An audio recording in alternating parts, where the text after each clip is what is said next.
atmosphere.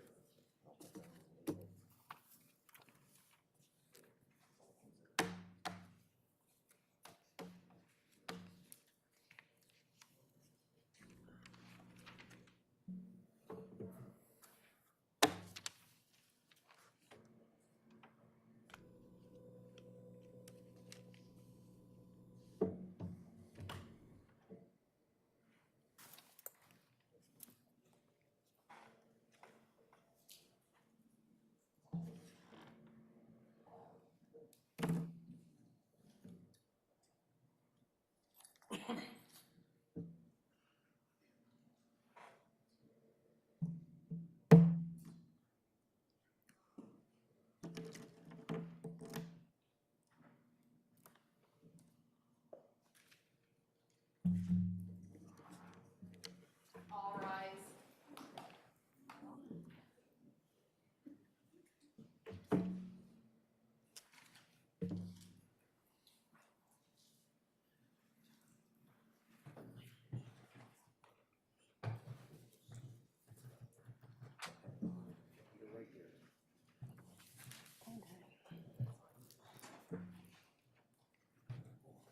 Next seat. Now we're back in the state's case in chief.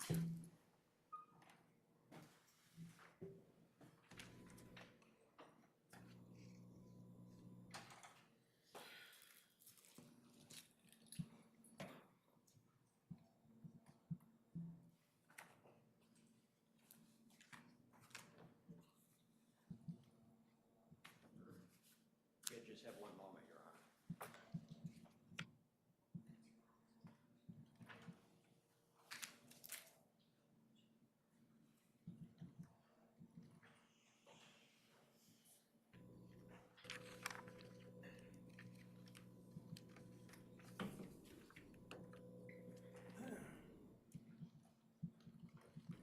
Put your computer down.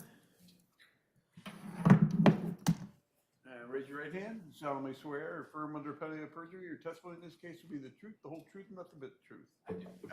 Push yourself close to the microphone. Thank you. And you've tested your computer. I did, yes, thank you. Excuse me.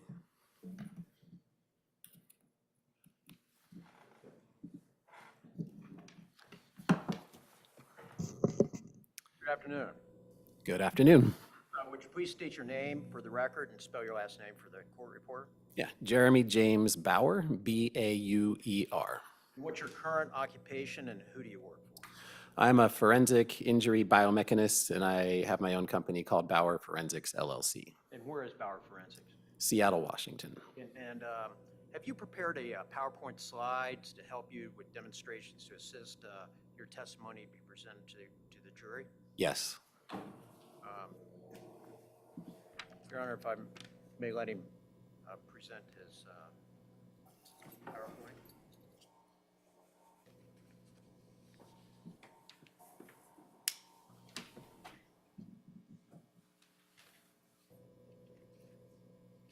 Thank you.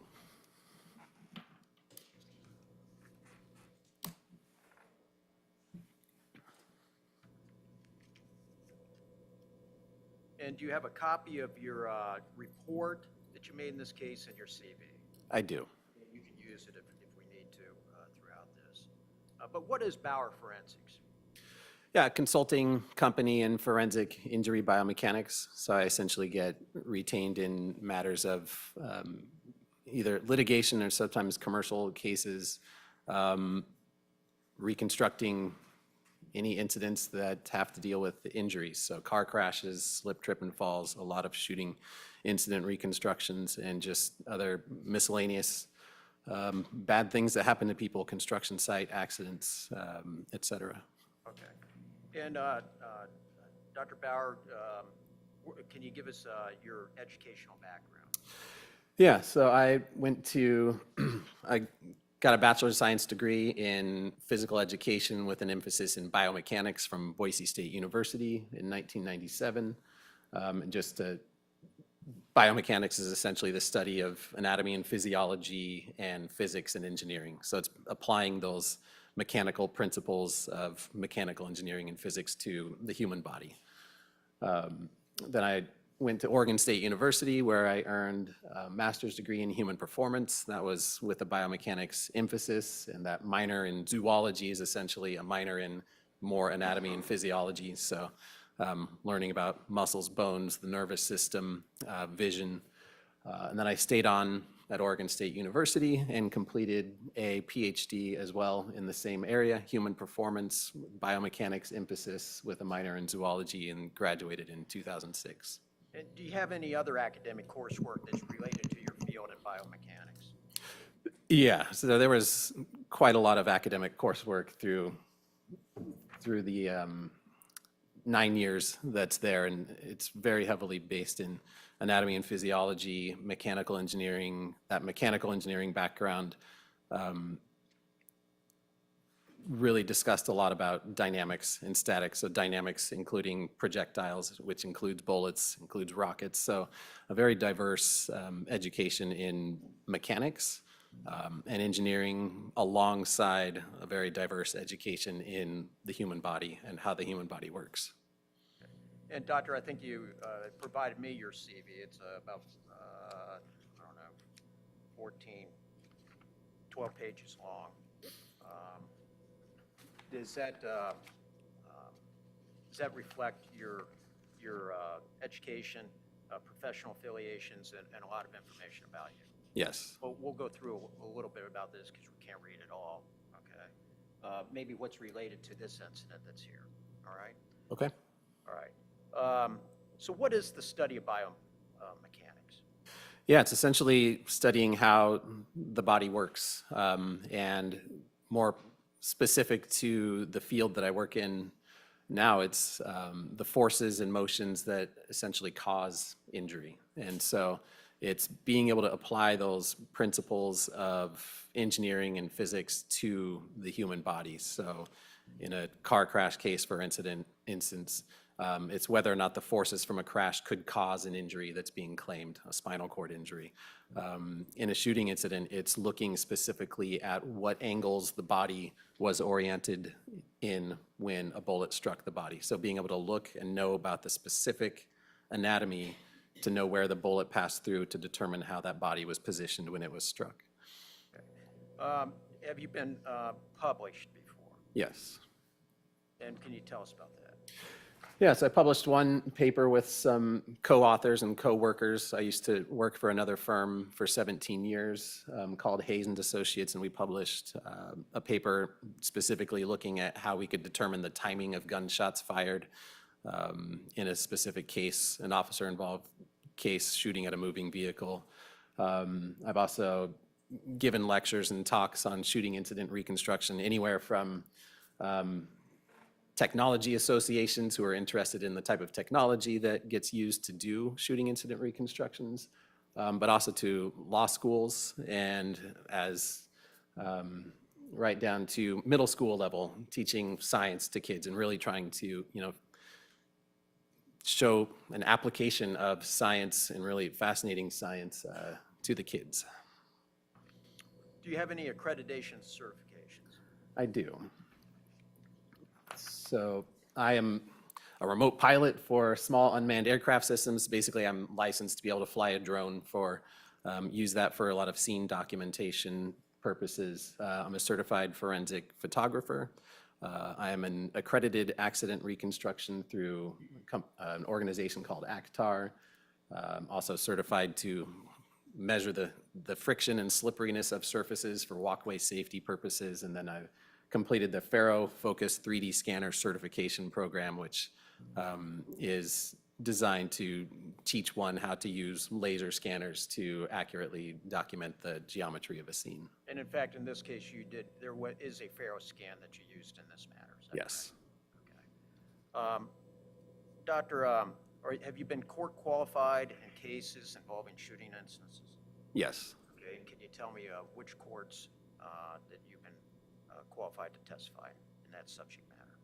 Yeah, I've got them listed up here. So these are the courts where I've testified in trials involving shooting incidents. And the first one I did, I believe, was in Delaware, but also in Oregon, here in Ohio, in Illinois, California, and Washington. And actually here in Franklin County. Yes. Okay. Doctor, can you, do you have some professional affiliations as well? I do. And can you tell us about a few of those? Yes, I'm a member of ACTAR, which is the Accreditation Commission for Traffic Accident Reconstruction. I'm a member of the IAI, which is the International Association for Identification, which is what my forensic photography certification is through. A member of the Society of Automotive Engineers, a member of the American Society of Testing Materials, the ASTM, may sound familiar. Also a member of LEVA, which is the Law Enforcement Video Association, the International Society of Biomechanics, and that's what I'm recalling at the moment. Okay, and how many years have you been in this business? This is starting my 27th year in this field. Doctor, now you've, when you do testify in these type of areas, do you testify in civil and criminal cases? Yes. Okay, and does it matter whether it's a criminal case or a civil case as to how you conduct your analysis? No. How many cases do you believe that you've testified in regarding these type of matters? Shooting type of matters, or Just overall in biomechanics? Oh yeah, I've testified in trial a little over 30 times in general, and in depositions well over 100 times. Yeah, so sometimes cases don't go all the way through to the end? Most of the time they do not. Right. So, what are some of the tools that you use to use in the study of biomechanics and human motion? Primarily cameras. We use cameras very often nowadays. If you walked into a biomechanics lab, it would look like a motion capture lab that you saw on a Marvel behind-the-scenes feature, because it's the same thing. We're using markers on limbs in order to measure human motion, but just much more precise than is used for animations or movies. Because in biomechanics, we want to know velocities. We want to know how fast the angles are changing, the positions of the hands, versus just having it cosmetically look good in film.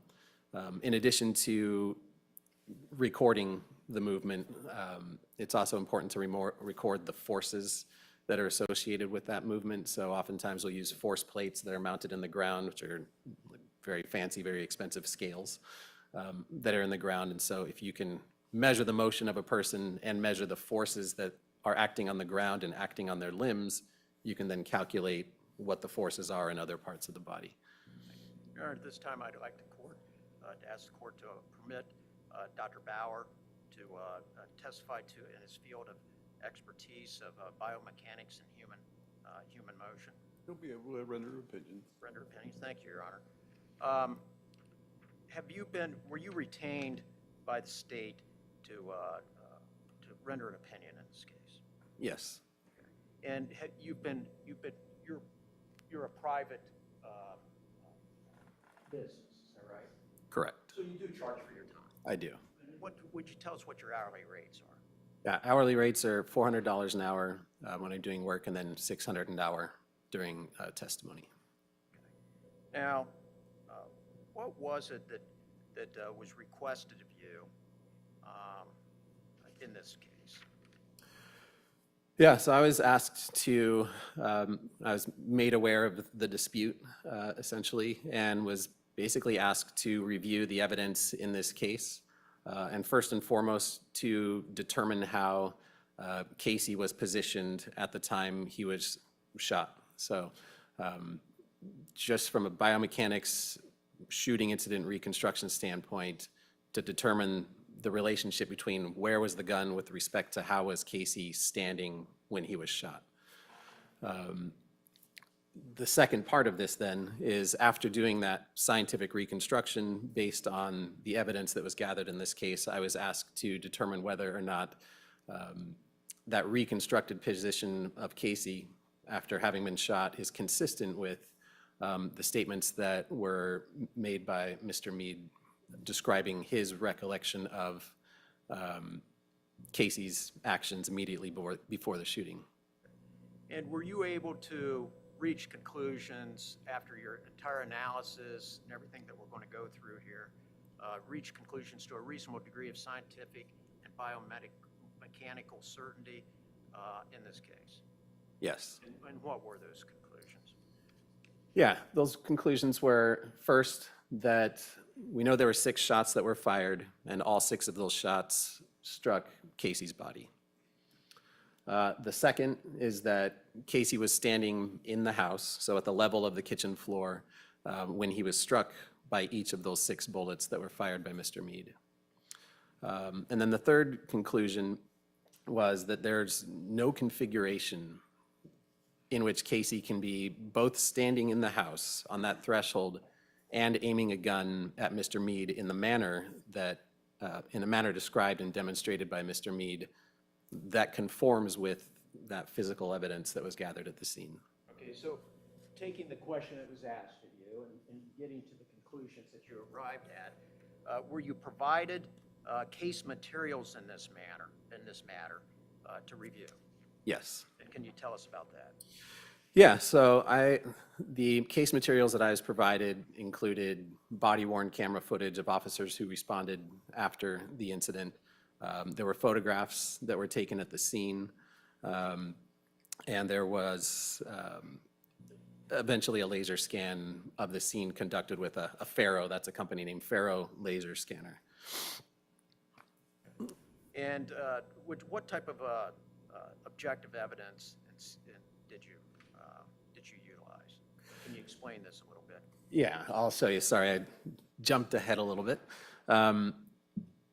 Yeah, so the types of evidence that we use in doing any type of reconstruction, whether it's car crashes, a slip and fall, and very important shooting incident reconstruction is objective evidence, which is comprised of photographs, so video, a laser scanner, something that memorializes the evidence at the scene and documents the evidence at the scene or in the body, and that is not based on a recollection, let's say, or someone's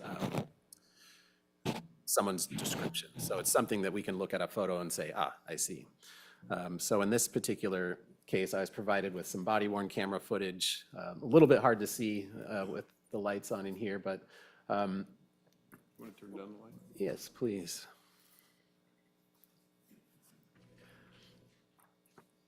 But a couple important things to note, and always in any injury case or a fatality type of case, is a person's position of rest. So in this instance here, we have officers responding after the shooting incident, and we can see Casey's legs on the ground in the kitchen. So we know where the approximate area that he came to rest, and that's important to know. Then there were photographs at the scene that were taken that document specific evidence at the scene.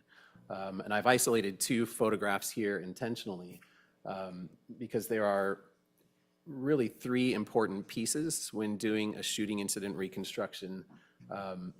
And the first is we want to know where was the gun, the approximate location of the gun when the shots were fired. We want to know where was the person that was shot standing when the shots were fired. And then we want to know in the environment itself, if there are any bullet impact points in the environment that can help constrain where the shooter was with respect to where the person who was shot was located. So this photograph that's on the left shows us the evidence documented at the scene of 6 bullet casings fired from Mr. Meade's firearm. What's the significance about the location of those bullet casings? Yeah, that's significant because in semi-automatic handguns and in the rifle used by Mr. Meade, we know that with each shot that's fired, a bullet casing will eject to the right. So we know it ejects to the right. Some will have some forward ejection pattern, some will eject backward as well, but almost universally to the right-hand side. The fact that they're clustered against the fence here could mean that they hit the fence and dropped straight down. But really what it tells us is that we know that Mr. Meade, or the position of the gun when it was fired, had to be to the left of where we're seeing these bullet casings. And that makes sense just from what we know already, is that the bullet has to go through this open gate into the screen. And then the photograph on the right, oh, sorry. Where the bullet casings are shows that the bullets were ejected to the right. Yes. Okay, go ahead. Yes. So it makes sense from what we know about the scene already that those bullet casings would be next to the fence there to the right if the gun then is to the left and in line with the screen door through that open gate. Then on the right-hand side here, we have this screen door. We've got glass that's on the porch or the patio. And then we have some evidence of holes in this screen door. So this tells us that bullets that were fired from that gun, that were somewhere outside of the gate, but in line with the screen door, a bullet fired from that gun passed through this screen door before it struck Casey's body. So now we have a way with just the objective evidence, not with anyone's recollection of what happened, to be able to place the approximate position of the gun, a surrogate for Casey in this environment, and to do that reconstruction work. So you're just trying to grab all the objective evidence that will allow you to start the analysis. Correct. And what's the other piece of? Yeah, so I always look at, we always look at a scene diagram. Usually this is generated by the investigating law enforcement agency to diagram the approximate positions of the evidence at the scene. And here we do see that there was, they identified the bullet casings, they identified this open gate and the screen door location. Within this next piece here, and these are sometimes hard to look at. This is a screen capture showing the Faro laser scan data of the scene. So we're kind of Tell the ladies a little bit about the Faro. Yeah. Yeah, so a Faro laser scanner is like a really expensive version of a Home Depot laser rangefinder. So, those laser finders where you can set it down, press a button, and get a distance to the wall. This is the extreme version of that, where it has a little head here that spins around. There's a mirror that's spinning. A laser hits the mirror, bounces off to a wall, comes back. And as that mirror is spinning, basically the laser is hitting every point around it. So we're basically getting millions of measurements, called a point cloud, which gives us these really incredible way to document the geometry of the scene and take it back to the office to make measurements after the fact. So it's a way to preserve evidence and a way to perform analyses where you don't have to be here to do it. And this was from the FBI Faro scan that you received, and you took it from that. Correct. All right. So what's next that you were obtaining? Yeah, so the next piece of this is so this is all the scene evidence that's been documented. So here we've looked at all the evidence, the bullet casing locations, the evidence of bullet impacts in the screen door. We know Casey's approximate position of rest. But now we want to get in this shooting reconstruction. There's another piece of this that's really important to consider, and that's the objective evidence of the wounds. So the actual wounds that were sustained and documented on and in Casey's body. And how did you obtain those measurements? So those were all provided in the coroner's report or the autopsy report. So they were actual measurements from her. Yes. Okay, and in your experience in doing this, are those measurements usually here at? I'm not there to make the measurements, but certainly in the many autopsy reports that I receive and review in shooting incident cases, There's a very standard protocol for essentially documenting wounds, and it starts with measuring the location of that wound with respect to an anatomical landmark. So oftentimes it's a distance from the top of the head down, and then a distance from left to right of the middle of the body. Sometimes they'll describe the wound for a numerical number of inches from the bottom of the heel to the body. So, but I always rely on the autopsy report for specific numerical distances to those wounds in order to do my analysis. And do you also use a visual? Oh, yes, definitely. Okay, you continue on. Yeah, so I'm going to go through just word of warning, and I always hate to do this, but you know, we have to look at anatomy and we have to look at wound photographs. So we're going to start with, and there's no particular order to these wounds, other than this is the way they were labeled by the medical examiner. So the first thing that I look at is, first of all, just see if the wound descriptions and their approximate locations correspond to the numbers and the description in the autopsy report. So this first slide here, even though the bullet wound we see on the left is labeled A, that's actually the exit wound on the front of Casey's left side of his chest, whereas the entry wound is over here at D.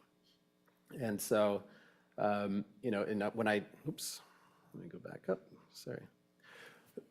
And one of the first things that I see here is that if you look at D, that's roughly just a little bit to the left of the center of his back. If we look at where A is located, it's not quite in the middle, but it's further over to his left. So the one thing that tells us right away is that we have a bullet path that goes from his right to his left. And it also seems to be approximately about the same height. So it's not, there's no significant forward or backward angle to this. So that's what I look at initially when I'm looking at each of these shots. And you are also to look at the coroner's report too, and referring to that. Absolutely, yes. So then we go to the next shot that was documented. And again, we have an entry wound, which is E on the right. Again, that's fairly close to the center of the back. And then we have an exit wound that's far over on the left chest. And again here, that exit wound at B is not in the middle. It's far to the left. So again, we get another idea that we have a bullet that's proceeding from his right to his left. Similarly, we have another entry wound on his back, and this one is to just in the back underneath his left side, and it comes out again on the left side under his armpit. And so we can tell again from this, we have a right to left bullet path, but it's fairly, if he was standing up, it's fairly flat trajectory. So we don't see any significant up to down angle when we're looking at this wound. Now we go down to, there are 3 bullet wounds on his lower torso. This wound is a graze wound, so it's not a wound that entered and then exited. And we can see generally with a graze wound, the fact that there's a curve to it implies that if you were to bend forward, right, if you were to bend this forward, it would straighten out. So this gives us some idea that when this bullet struck him, he was bent forward. Then we have an entry point to the right side of his lower back. And you'll see this is quite different than the previous wounds we looked at because we have evidence that this bullet lodged in his upper chest on his left side. So we go from his right lower back to his upper chest on the left side. So unlike the other shots that seem to be roughly about the same height on his body, this one starts low and goes high, and it lodges. So we know, I know in this type of reconstruction that in order to have produced the bullet path that goes from his low back to his upper chest, he had to have been bent forward at the time that this was inflicted. And then the final wound is to his kind of right upper buttock. And again, we use x-rays here to look at the location of where a bullet lodged, and it lodged in his pelvis, in the abdomen area there. And this one is a fairly flat, level bullet path, but all of these bullet paths have a direction that goes from his right to his left, from bottom to top. How do you use this evidence that you've shown to the jury in your analysis, that your shooting reconstruction trajectory analysis? Yeah, I will show that in detail in a few slides, but the way to use this is essentially we connect the wounds together. So you take an exit wound, use a digital rod, so you'd use a cylinder to connect this exit wound to the entry wound in order to be able to visualize the bullet paths through the body. The old days, they'd use real rods and stick them into styrofoam dummies to try to just visualize the bullet paths through the body. These days, we can use 3D digital technology to do that. Because what that then does is allows us to take those rods and extend them out and actually manipulate and move the figure to the point where those rods line up with the area where we know the gun was located. So in the old days, you'd have like a 3-foot rod and stick it through, and then you'd have to try to figure out where it goes. Yes. Okay, what's next? Yeah, so everything that we've just seen comprises the evidence that's required to determine how Casey was positioned when he was shot, essentially. So with respect to the environment, because we have the evidence of the holes in the, oops, I don't know, we timed out here. Is that on our end?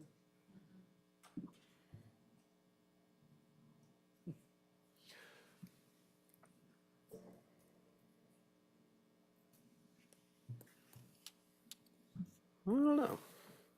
Let's see. I'll try and unplug and replug. That's always the, let's see.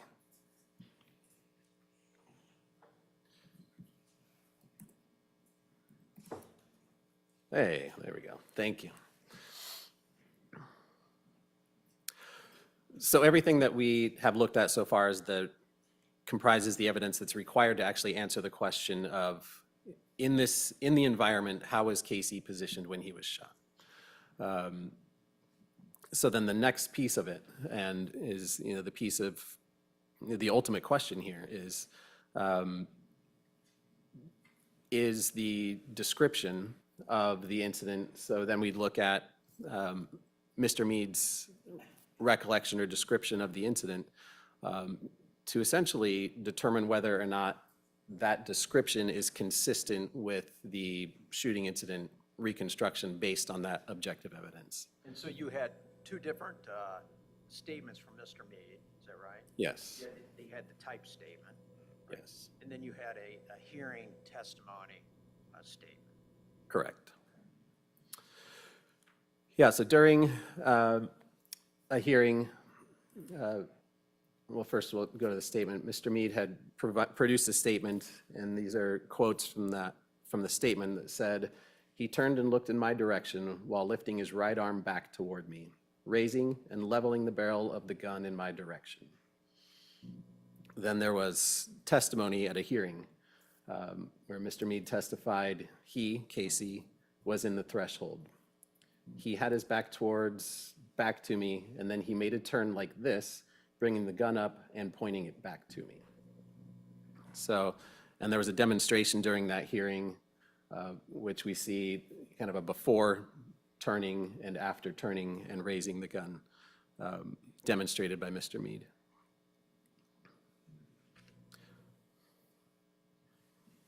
Now what do you do? Yeah, so now, again, the first thing to do is actually determine and show how Casey was positioned when he was shot with respect to the location of the gun. So to do that, I look at, again, the environment. So this is a side view of the laser scan data, and I just wanted to emphasize the kind of the elevation change differences between the kitchen floor and the ground. So we have a sidewalk there that's on the left. Then there's a 10.8-inch step up onto this porch or patio. It slopes up about 3.4 degrees until we get to the doorway. And then it's an 8.2-inch step up to the level of the kitchen floor. And so you're using this to try to determine how to get into the house in the different levels? Yes, just to understand what it takes to get from the ground and get into the house at the kitchen floor level.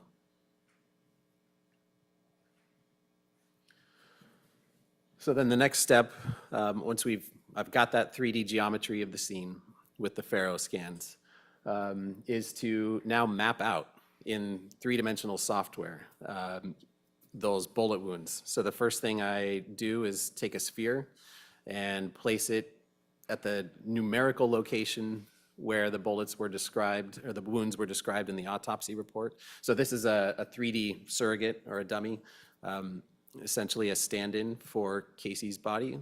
So it's assigned a height of 6 feet 2 inches. And just like the coroner described in their report, I will place a sphere at the top of the head, and I will move it.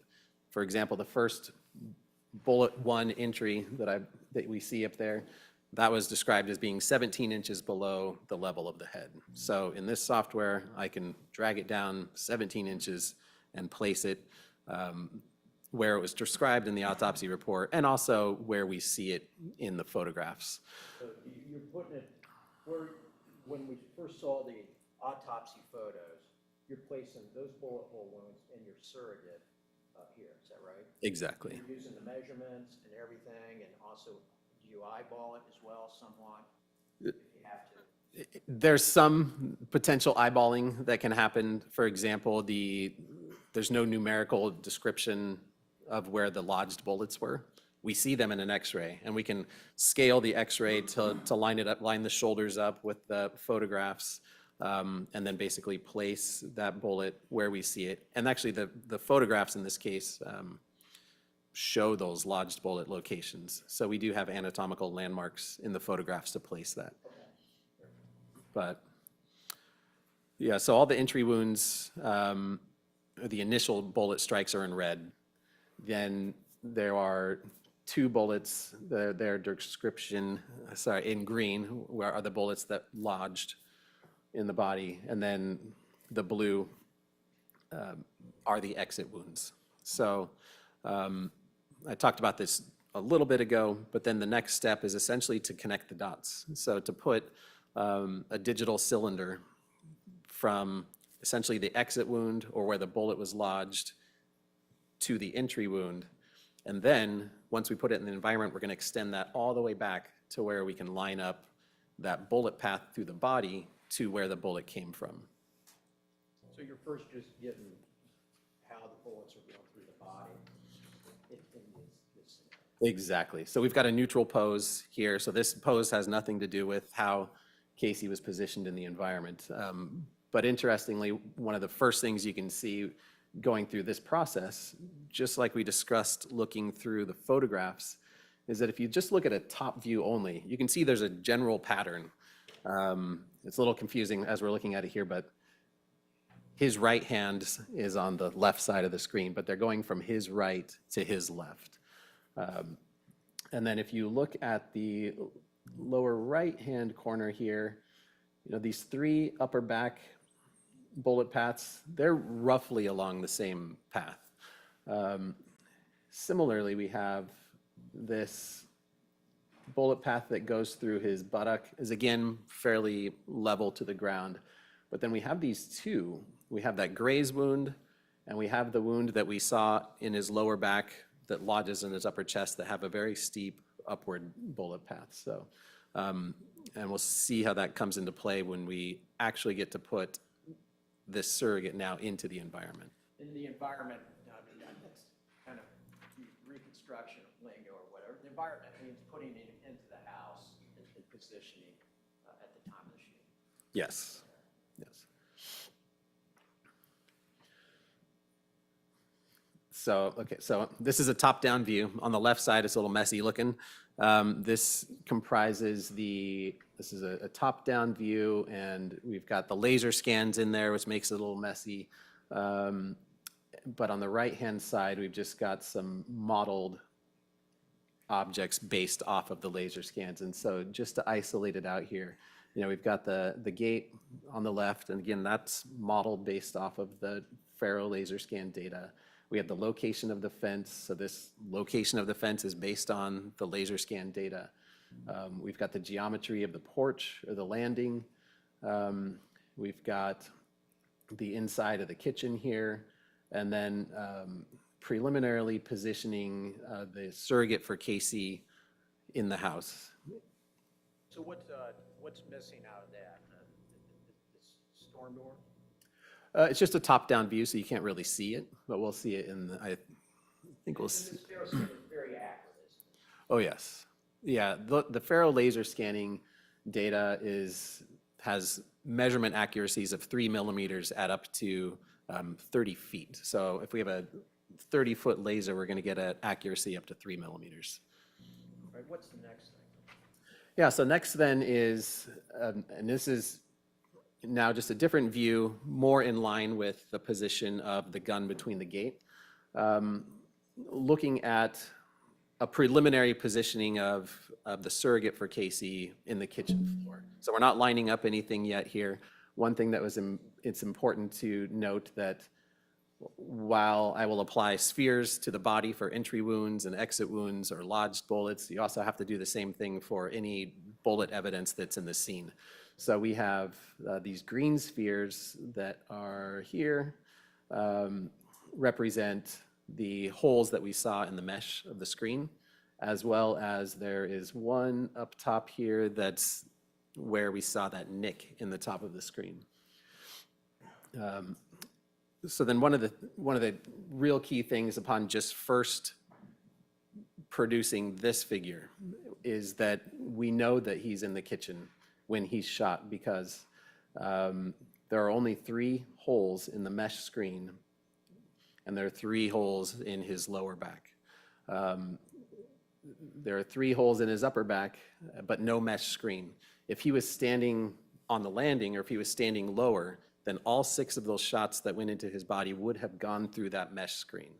So just this initial placement of him tells us that we know he has to have been standing at the kitchen level when he was shot. So you're saying if you took the surrogate, dropped him 8 or some inches down onto the porch, that then all those shots that you see would have had to go through that screen? Absolutely, yes. You know that it did, just not pushing holes through the screen. True.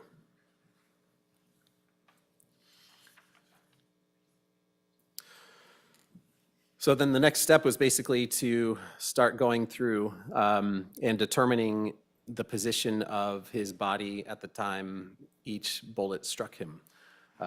It's really important to know in shooting incident reconstruction, we can only determine how the particular body part that was struck by the bullet was positioned at the time it was struck. So for example, this bullet path through his upper back can't tell us whether or not his left arm was over here doing something else. We can't tell if his left foot was more forward or more backward. All we can say is that relative position of his upper body with respect to where the bullet came from. So I'm going to take away the laser scan data, and we're just going to look through all 6 shots, the reconstructed position and orientation of his body with respect to a position of the gun outside of the gate. And once again, the 6 shots you're going through, it's not, this was shot number 1, 2, 3, 4, 5, 6. You're just going through them as they're labeled, just so we can talk about each shot. Correct. Yeah, thank you for clarifying. So shot number 1 that we're showing here, not necessarily the first shot, we can see that in order to produce the bullet path through his body, he's fairly upright. So he's standing tall. Shot 2, this is that one that goes through his left side. Again, not an extreme bending forward or backwards, still fairly upright, not too far different from that first shot we were looking at. Oops. And this third upper back shot, again, there's not an extreme change in posture here that's happening between those 3 shots. That shot, if we go back one, I'm sorry. You see where the lower green shot, you're not saying it went through that portion of the screen, right? Back up.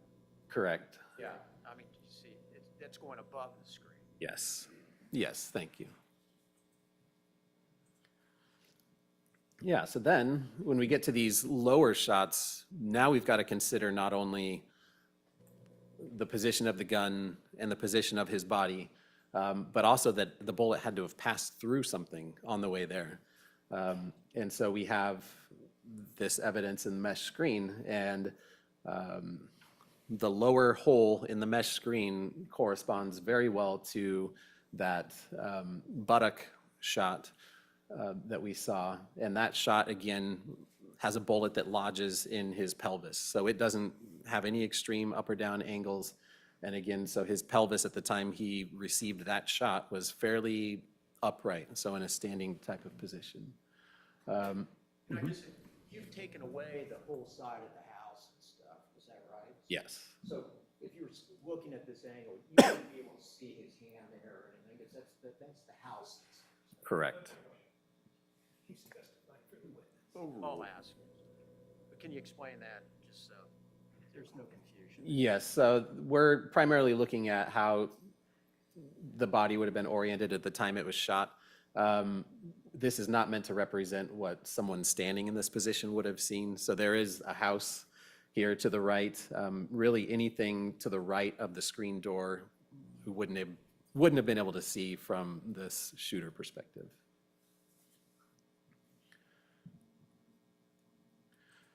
So now we're looking at that graze wound, and that graze wound's farther to his left. We have a mesh screen damage that's further to the left. And in order to achieve that angle that we see, he's got to be bent forward.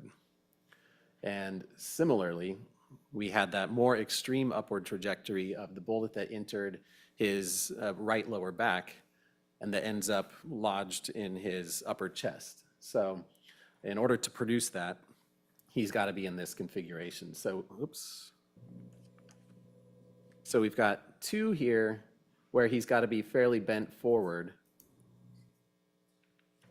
and the rest he can be fairly upright when it happens. So we know this is a dynamic event, so he has had some movement over the time that all of these shots were fired. Similarly, just based on the spread of the shots from the top of his body to the bottom of his body and the left to right movement, we know that the gun has some movement over the period that those 6 shots were fired. So this is same sequence, just another view to try to help understand this. And here again, we can see the house. I'm going to take away the house so that we can have a better idea of these positions. But we're going to first look at the upper 3 shots. And again, you can see better here that there's not a substantial angle that his upper body has to be in order to line up with the position of the gun. Similarly with this lower body shot that goes through the buttock and lodges in his pelvis. But then in order to achieve the angle that we see for the graze wound and the angle that we see for the lower back to upper chest wound, he's got to be substantially more forward.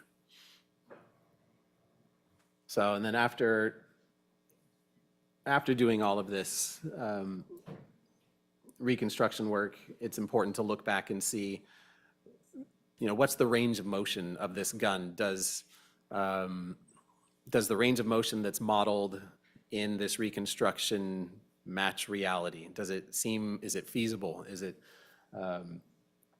make sense, basically? Up to this point in time, we see the gun in there. What distance outside the gate there did you have? Yeah, the gun is positioned 11 feet away from Casey's body. And how did you come to the determination? So that determination was made based on the position of the bullet casings, and also based on, Mr. Meade had stated that he was somewhere between 10 to 15 feet away from Casey at the time of the shooting, but it also just lined up. So the initial placement of the gun between, with view of the gate that didn't have any other obstructions in front of it, because there are some supports for an awning that go over that porch that could get in the way. So that distance is based on that. Now, if we just look at this diagram here, it's certainly possible that this gun could be placed another 2, 3, 4 feet backward, as long as it's along this same bullet path. That's what we're looking at. So it doesn't have to be exactly right in this position. So we're looking at relative angles. So the relative position of the gun angle compared to the relative position of Casey, as long as it goes through the screen and fits the scene evidence. So that movement, so there was only three inches of movement of this gun through the reconstruction. And then when I looked at the range of motion of the pitch of the gun, it was around 6 degrees. What do you mean by pitch? Yeah, so basically tilting up and down. It's like a pitch on an airplane is when it's nose down or nose up. And that also actually agrees very well with the wound evidence. We have a wound on the upper back that's 17 inches from the top of the head. We have a wound that's, the lowest wound is 33¼ inches from the top of the head. And if you look at that total distance and back away 11 feet and trace an arc, that's about 7 degrees. So it's just another way to confirm this reconstruction and the motion actually matches the physical evidence.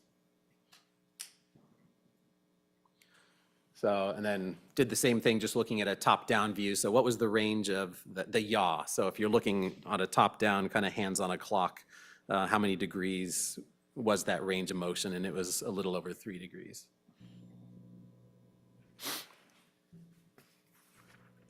So what, after doing all that, what did you do with this data that you put together, was able to position Casey, position the trajectories? What did you do?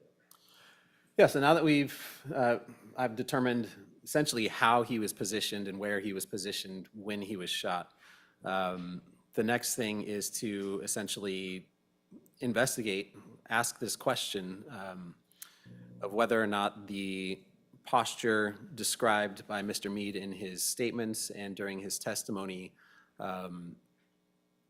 can be achieved in the context of the reconstruction that it was based on the objective evidence. So to do that, we basically use the same model, the same marked body trajectory, but in this instance, you place, or I place, the surrogate for Casey in the doorway. So if we recall from Mr. Meade's statement, said that he was in the threshold. So the threshold is that first step inside the kitchen. So right in the door, right where the door closes onto, it's above the threshold. So if I take this surrogate for Casey and place him on the threshold, and model that motion of turning and raising the arm back to try to point it in Mr. Meade's direction, the first test here, and it's quite clear when you can do it with this 3D technology and just look with our eyes, you can see that it's not possible to have that posture that he described and have the gun actually pointed back in his direction while having a position where you're standing in the threshold. So the figure on the right, we're actually looking at it from a viewpoint from the center of the backyard. So in this configuration, that hand would be pointed at us in the middle of the backyard, which is about 90 degrees off from where the gun was positioned when the shots were fired. You're referring to the Ben Mazur photo on the left? Yes. Okay, I thought you maybe said right. No. So the left photo is where, according to where the hand would be reaching, all the lines were leading out into the yard, Yes. which would be the trajectories that he used. The same 3D modeling that we just went through, so it doesn't match up. Correct. What about on the right? Yeah, so on the right side, we're looking again more from a viewpoint of between the gates. So the general location of where the gun was or where Mr. Meade would have been standing. And this is approximately what it would look like. If one could get their arm around the door while standing in the threshold, this is the most that could be achieved. But if you reached around the door and the door changes, is that No, because your shoulder has to be beyond the edge of that screen door in order to actually reach around it, first of all. So there's a point where you just can't keep your center of mass over your feet while standing in the threshold. Otherwise, if you just move your hand back, it's going to be against the screen door and basically pushing the screen door open. But that door is always going to be in the way unless you can clear it and get to the outside of it. now you've been to the scene. Yes. Can you describe it for us? Is it a tight area, or can you give us a little description? Yeah, it's as we see here, we have a gate you can open leading up to the porch and the patio. This gate is not directly behind the door. It's to the left of the door if we're walking in. If I were to, which I did, try to walk in the house, open the storm door that was there, stand in the threshold and physically do it. Let's say I didn't trust this 3D stuff and I actually stood in the threshold, I could not achieve a position that was consistent with that description. So what's the next? Yeah, so this is just a little messy view here, but just focusing on the top here. This is sort of a top-down view from inside the house, showing you what is shown here, but with the 3D scanning data in here. And again, you can see that that right arm is pointed towards the middle of the backyard, whereas the position of the gun would be almost directly up at the top of the screen or even a little further to the right.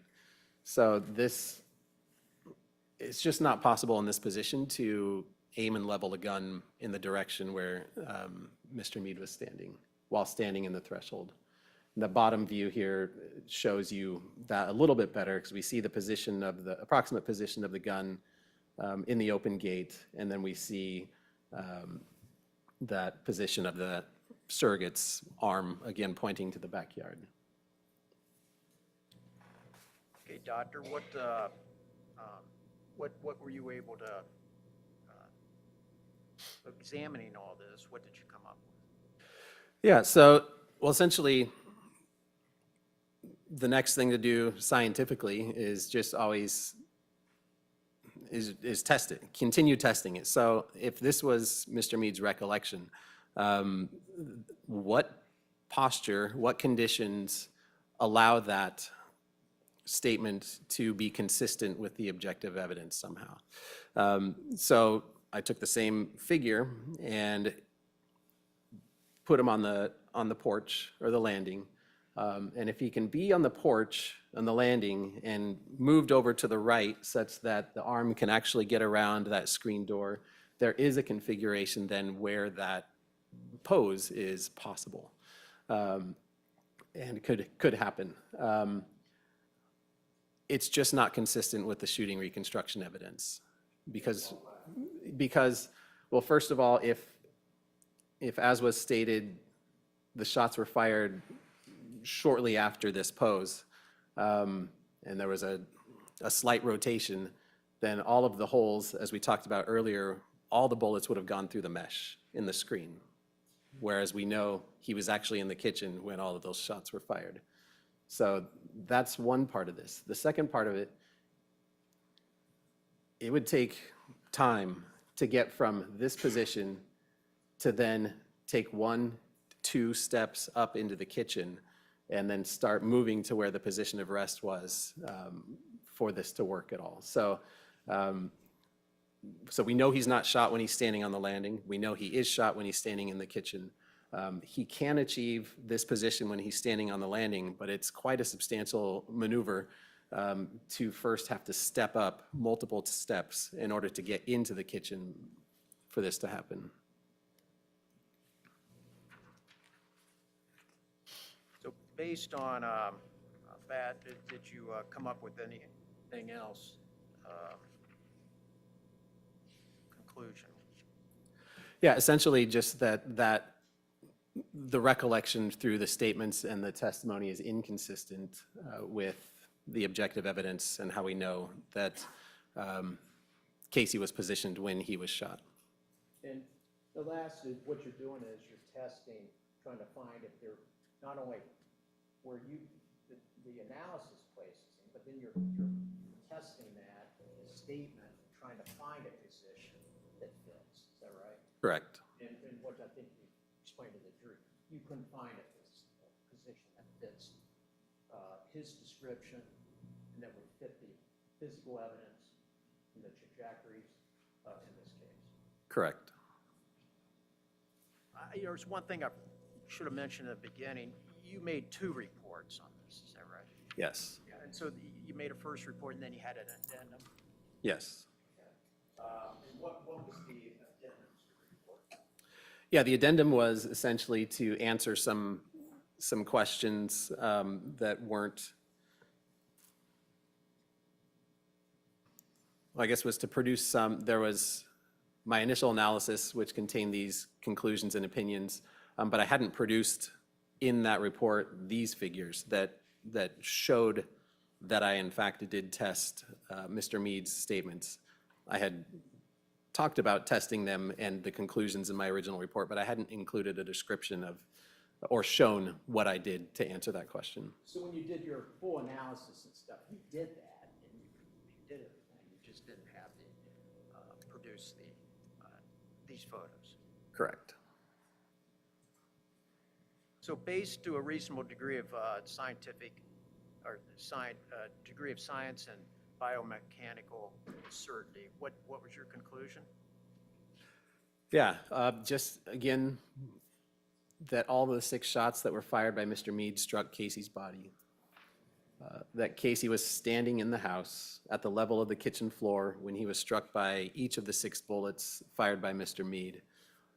And that there's no configuration in which Casey can both be standing in the house and aiming a gun at Mr. Meade in the manner that was described and demonstrated by Mr. Meade that conforms with the physical evidence at the scene or in Casey's body. And where you had it lined up as him being in the house from what you previously have shown. Correct. So now during the process and everything, you did receive Dr. DeMolin report, is that right? Yes. And so as well as taking his report, did you look at that? Yes, I did. And did you, what did you do with his report, looking at his analysis and conclusions? Yeah, I just reviewed it like anyone would in our field where, a lot of us have an academic background and we value peer review, critically evaluating other people's work. I expect the same of my own, to understand what he did and the opinions he arrived at and how he arrived at those opinions. Okay. Did you determine where you agreed and where you disagreed? Yes. If you go ahead and tell us about this. Yeah, so Dr. Desmolin, his first opinion was that it was likely that Mr. Goodson's body was inside the house near the threshold of the entrance and that his lower body was oriented as demonstrated by Deputy Meade during a prior hearing. And so I agree that it is likely that Mr. Goodson's body was inside the house near the threshold of the entrance at the time he was shot. So that we absolutely agree on. But where we disagree is that discussion about the orientation of his lower body demonstrated by Deputy Meade during a prior hearing, or having that orientation working essentially from a position standing inside the house. Okay. So what did you look at? Yeah, so primarily I looked at the figures that were produced by Dr. Desmond as part of his bases. And I just noticed some discrepancies in really the representation of physics here. The first one is this top-down diagram here. And I, to be fair, I don't know exactly what he stated this slide is about, but all I can see is that he's trying to achieve a position that demonstrates what Deputy Mr. Meade demonstrated. But what I can see here is that we have a left foot in the kitchen floor. We have a majority of the body over, beyond the threshold, over this porch and the landing, which is just not a physically achievable posture. So, In a hypothetical situation here, if he's claiming the left foot's inside the house, okay, and he's got the right foot, if it was down on the porch, would that ever work? it could be, Right foot was yeah, down on the porch and the left foot up into the threshold. you could stand that way, yes. But would it fit the physical evidence? No, and again, what we see here is this is a top-down view, and just imagine or remember that the position of the gun is down and to the left here. So it's somewhere this way, and so this position right here is not consistent with what Deputy Mr. Meade demonstrated. So again, we've got a position where the hand is actually pointed towards the middle of the backyard. Now, if the other foot's, you've got one foot up into the house, and you've got the other foot hanging in space there, okay? Can you explain to that a little bit further as to how that anatomically, or is that? Yeah, it's just not a position that could be held. So this, if anything, this would be a snapshot. I mean, we don't have a step around here. I don't think. Better for the jury box. Yeah. Yeah, but everybody can't see it here. Yeah, true. You got a stool anywhere, Your Honor? I don't have anything. I'll describe it. I'll try to describe it here. The only way that something like this is achievable momentarily is if you were actually in the kitchen and take a step to the right as if you're going to step down.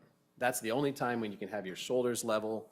You're not going to be able to see my feet, but shoulders level. Come on around here, that's fine, you can come out here.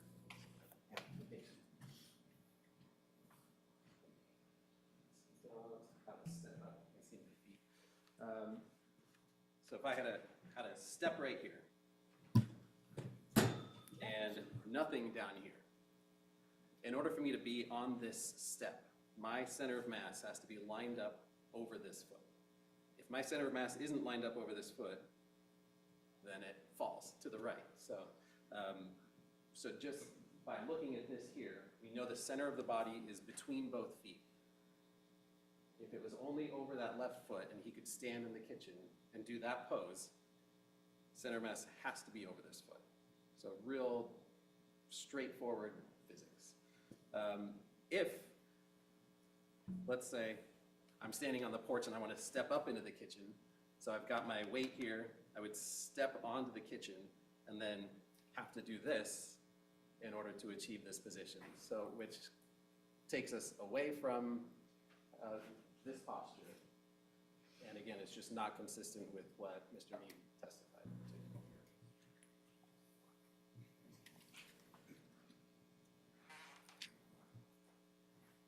What else did you look at with, was there any other things that you would point out over his view of Casey there? Yeah, it's along the same theme here, where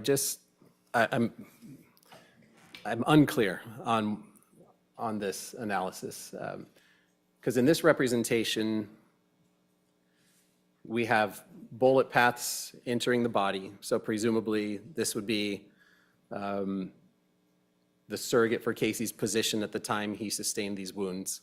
But he's very clearly outside of the kitchen. and not on the threshold either. So almost his whole body, other than what we see from the top of his left shoulder, is over the threshold.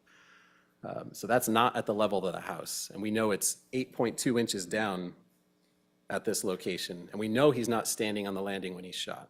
So this, I guess without any further clarity, He wasn't standing on the porch. sorry, yes, he wasn't standing on the porch. So this figure shows him standing outside of the house. We can't see his feet, but he's either on the landing, and we know he couldn't be shot there because of the evidence in the mesh. So again, and again, this posture here wouldn't be consistent with him being able to orient himself to aim a gun back toward Mr. Meade. And why is that? Why is that?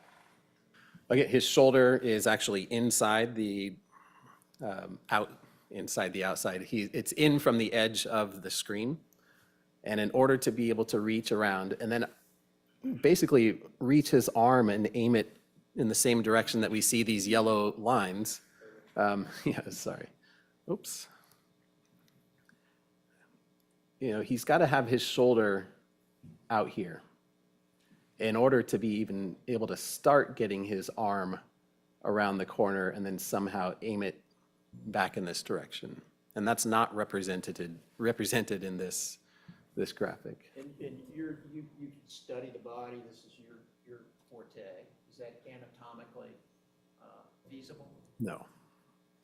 Now, let's take this, okay? Suppose, even though it appears that he's got both feet on the porch, suppose there was testimony that, well, no, he's actually got that left foot up in the threshold. Would that make any difference? No, because his left foot would be in the threshold, but his whole body would still be at the level of the porch and landing where we know he wasn't standing when he was shot. Okay. And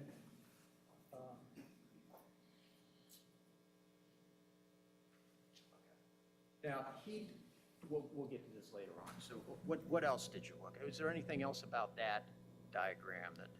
Well, there's just another diagram that is a little more cosmetically easy to look at, but demonstrates really the same concept. But we do get one zoomed out view here. But again, very clearly representing Casey outside of the house. So not inside the house, where I thought we agreed in that opinion that he was in the house when he was shot. But this diagram shows him clearly outside of the house when he's shot.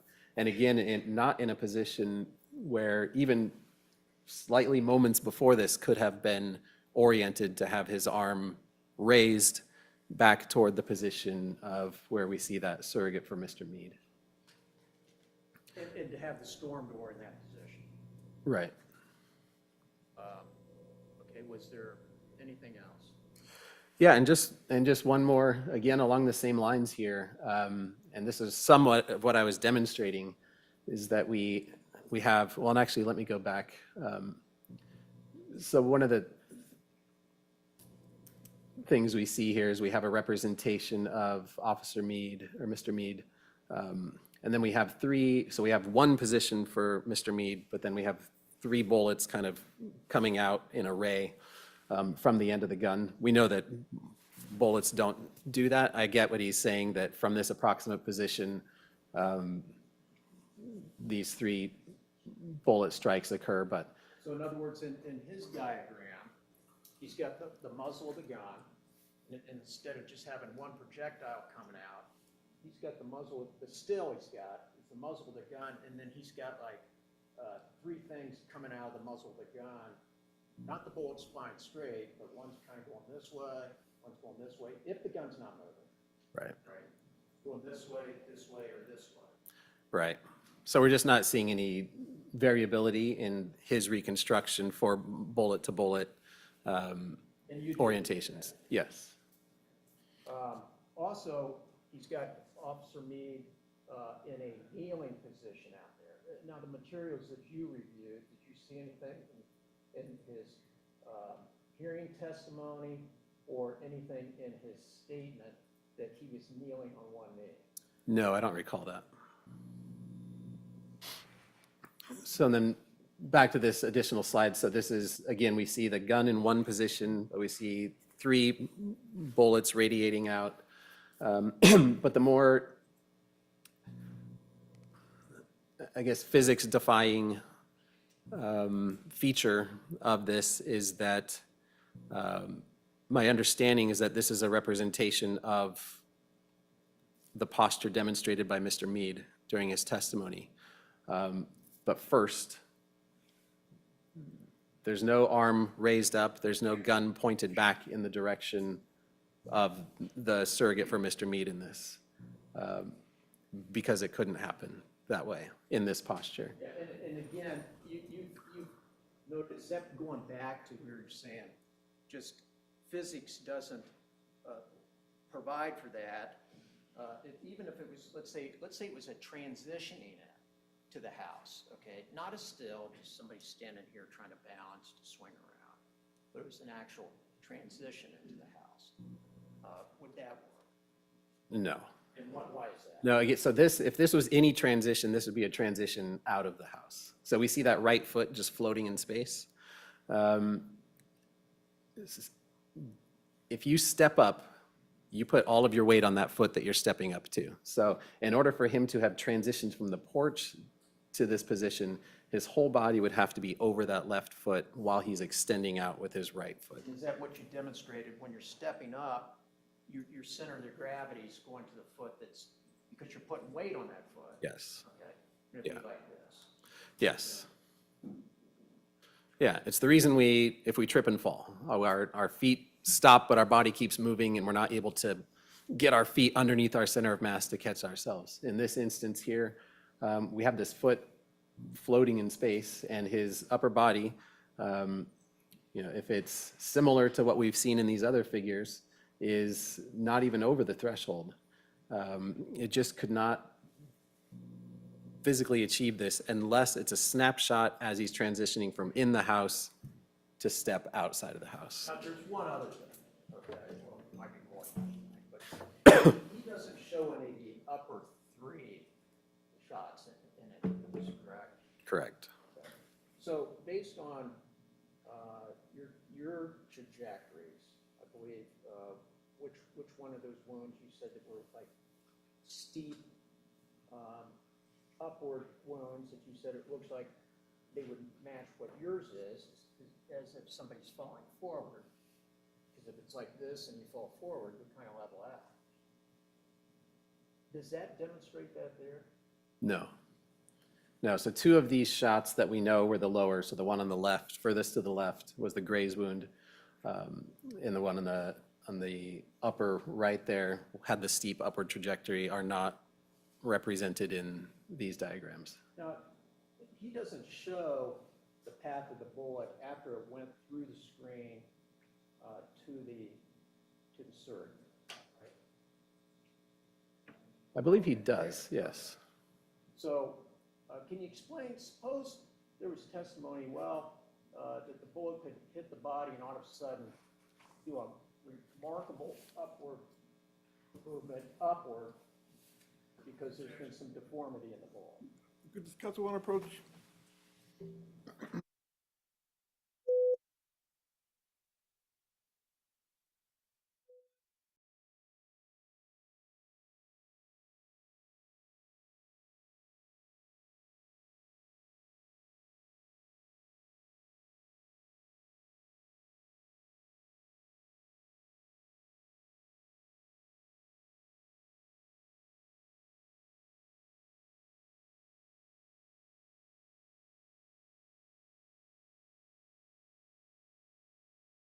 Yes, I believe so. Suppose there was testimony that it looks like the bullet, the way this Bowman has it, going through the screen, and he's got the bullet still going straight, okay, when it entered the body. And then all of a sudden there's, to explain that upward trajectory, all of a sudden the bullet, as it hit the body and goes through, I don't know how many inches, somehow or another, it did this huge upward trajectory. Have you, in your experience in handling these types of cases and your educational background and everything, have you heard of anything like that? Not a sharp deflection the moment it hits the body. Certainly, we get bullets that will deflect after it's usually through, we'll do tissue simulants, like gelatin. You'll see after about 10 centimeters, you might see some deflection upward, sideways, once it gets through 10 centimeters. And there might be some deflection from the screen itself. So you could have the bullet from the gun hit the screen, slightly deflect, but once it hits the body, it's still gonna produce a generally straight line unless it hits an object, then it will deflect. But those deflection angles are not what we would see in that bullet strike where we had the lower right back all the way up to the chest. So we don't see deflection angles like that. I've never seen it.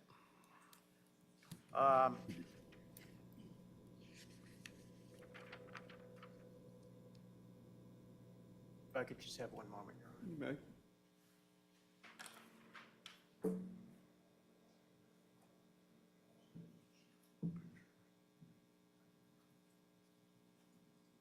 So Dr. Bauer, I'm going to hand you what's been marked as State's Exhibits. Pardon me?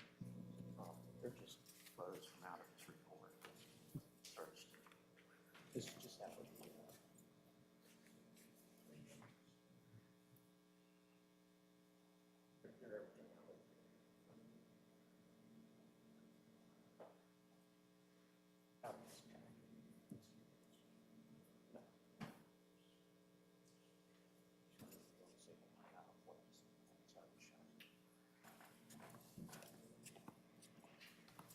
Doctor, I'm going to hand you what's been marked as State's Exhibit 40A, okay, and they're all the way through 40FF. You could take a look at the packet of these photos and see if you recognize them.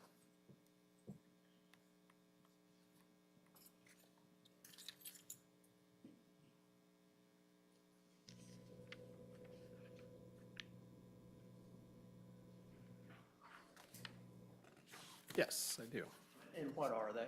Yeah, these appear to be comprised of the figures that I've generated in this case from my report and my slides. And are they the figures that we've just seen through your presentation to the jury in this map? Yes, They don't include Dr. Desmoulins, all right? true, But they're the ones that were in your initial presentation. correct. And are they fair and accurate copies of the photos and the evidence that you received that you used to rely on in this case? Yes,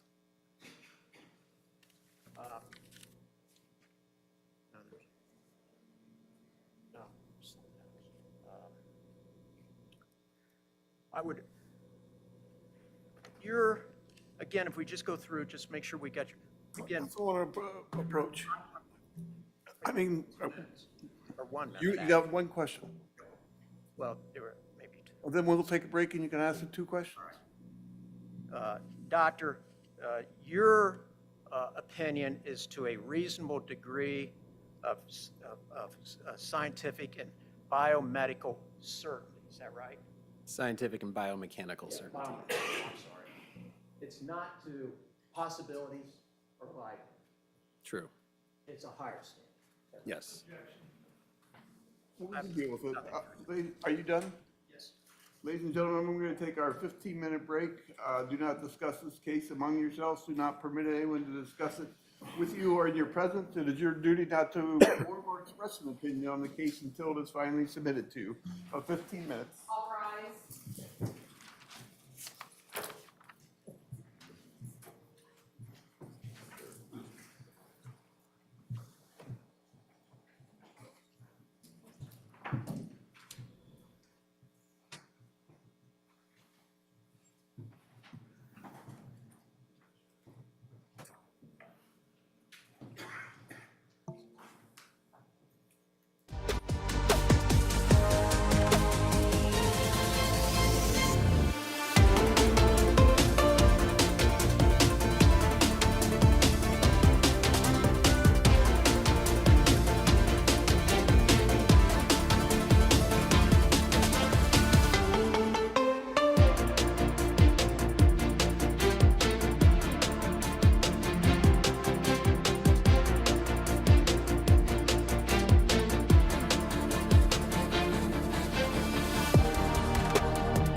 that's the one I take, and it's so convenient. It's, to get to there, what, we need to get to there.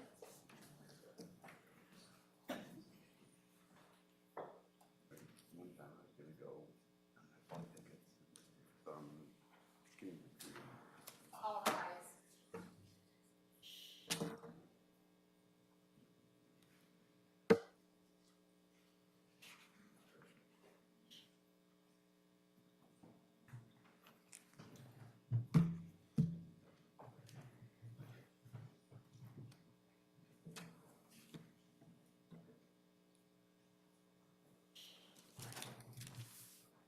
Everyone can have a seat. Dr. Bauer, you're still under oath. Thank you.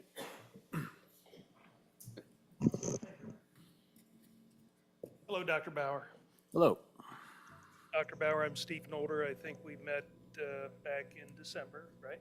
Yes, You were, I think, appearing by Zoom, and I was here in this courtroom, right? correct. And you gave testimony during the proceeding at that time, right?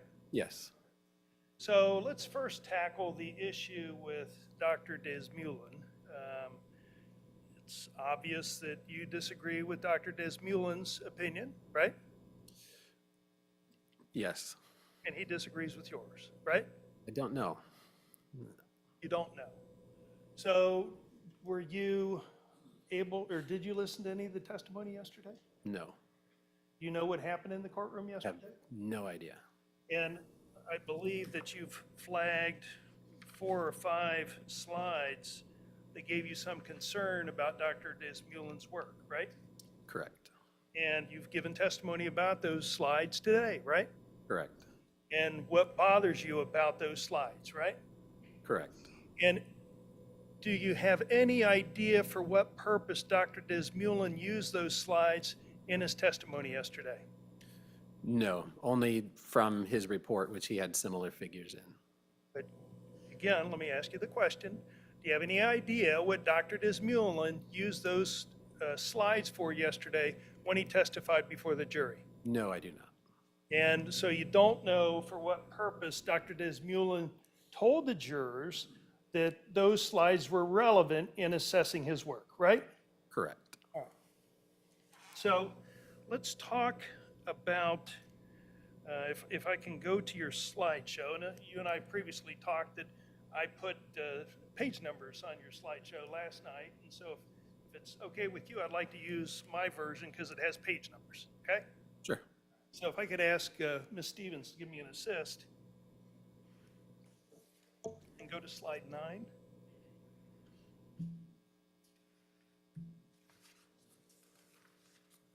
And this was part of the slide. No, what's the basis? May we approach? It's a slideshow. No, this wasn't testified to, Your Honor. It's a slideshow. May we approach? Approach. I mean,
Journal is attributed to Dr. Desmulin. Yes, and co-author, I believe, on that paper. And I believe that that appears in 2023, right? Yes, Matter of fact, you and Dr. Desmulin actually were on opposite sides of the case in this courtroom, weren't you? yes, So this isn't the first time that you and Dr. Desmulin have taken different approaches and disagreed on things, right? Correct. It's not uncommon for experts to do, is it? True. And so, if I could ask you, if you could go to slide 3, Ms. Stevens.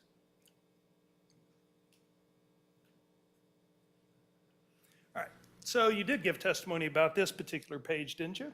Yes. And I believe, if I'm correct, that the top 2 entries would be the only 2 publications that are attributed to you. Is that right? As far as, what do you mean? That you've ever authored? No. So we have one in 2018, right? Correct. 8 years ago, right? We have one in 2014, right? Just to clarify, so 2014 is a talk, that was a presentation. 2018 is a publication, but that is, as far as the totality of my publications, this is only a publication that deals with shooting incident reconstruction. Okay. So I have quite a lot more All right. publications. And so you've limited the universe of your publications to that particular issue, right? Correct. But again, how many times has Dr. Desmulin been published, if you know? Shooting incident Yes. reconstruction only versus others, I don't know. Quite a few times, right? It depends on your definition of quite a few, but yeah, more than one, for sure. And you had 2 assignments in this case, didn't you? Yes, I had 2 questions to answer. And you formulated those questions in your August 13, 2025 report, right? Yes.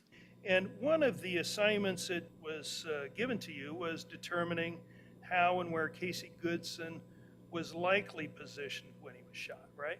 True. Because when you testified on direct examination, you didn't say the word likely. And so that was your charge first and foremost, was to determine likely where he was, right? Yes. Because you couldn't determine exactly where he was. Isn't that right? Correct. All right. And so you've talked about your education. You're a well-educated man, and have a bachelor's, a master's, PhD, right? Yes. And you talked in your direct examination about some of the engineering classes that you've taken, but you're not an engineer, right? True. And Dr. Bauer is an engineer, isn't he? Dr. Desmulin. I'm sorry, Dr. Desmulin. Yeah. Yes, I believe so. You know that, right? Yes. All right, I apologize for that. And so in the 9 years of school that you've attended, you talked about to the jury, isn't it true that you've never taken any classes where the focus was on determining how and where a person was likely positioned when they were shot? Isn't that true? Correct. I've never heard of any academic coursework that deals with that issue. Was the answer no, I've never taken a class like that? True. Yes. And isn't it true that this is the first criminal case where you've been qualified as an expert to render an opinion determining how and where a person was likely positioned when they were shot? First criminal case, yes, but not the first case. First criminal case, right? Yes, This is a criminal case, isn't it? I believe so. That was my question, wasn't it? Isn't this the first criminal case? Yes, I just don't know the difference between the science when doing a criminal case versus a civil case. Right. And so in determining Mr. Goodson's likely body position, Dr. Bauer, you would admit that and acknowledge that his wounds serve as a signature to the orientation of his body with respect to Mr. Meade. With respect to the gun, yes. Well, and who's holding the gun? Mr. Meade, And so that is your starting point, correct? yes. And you put that in your August 13, 2025 report, didn't you? Yes, And those wounds are the signature. That is your starting point, correct? correct. All right. So let's talk about your methodology, because you lay that out in your August 13, 2025 report as well, don't you? I do. And so the first step along the way for you in your methodology is for you to identify mark the wounds and identify the bullet paths on a computer-generated image, right? On a computer-generated image? I guess a surrogate.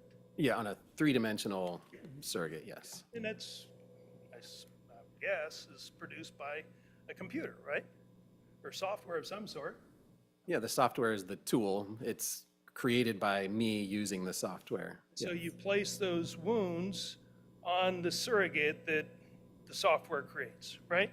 Yes, And that software is Casey Goodson in this case, correct?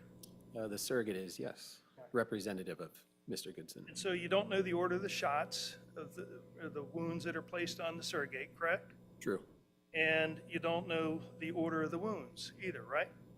true. So that's step one. Step two would be to input all of this geometry that's, I suppose, developed by the FAROScan, right?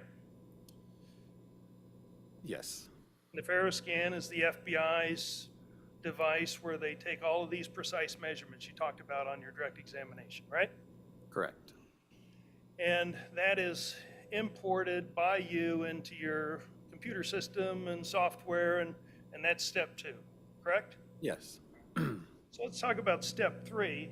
So step three would be that you position the surrogate, in this case, Mr. Goodson,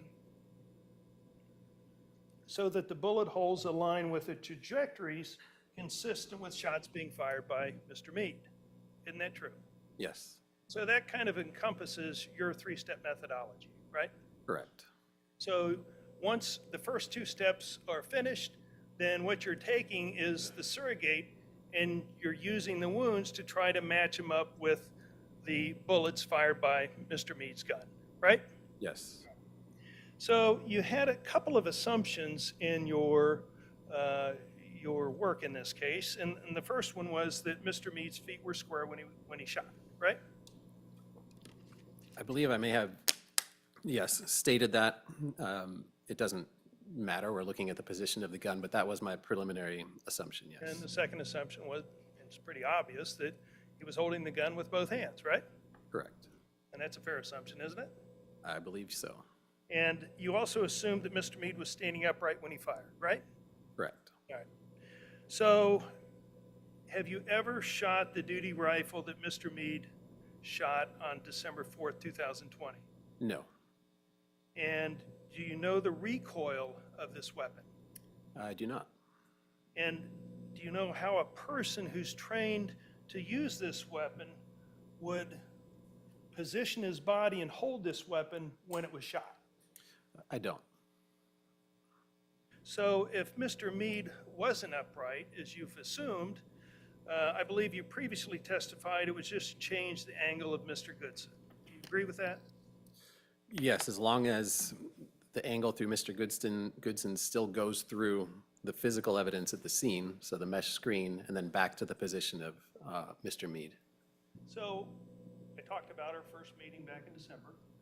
And isn't it true that at that meeting I asked you how high above ground level your animation, your research put Mr. Meade's weapon? Didn't I ask you that question? You did.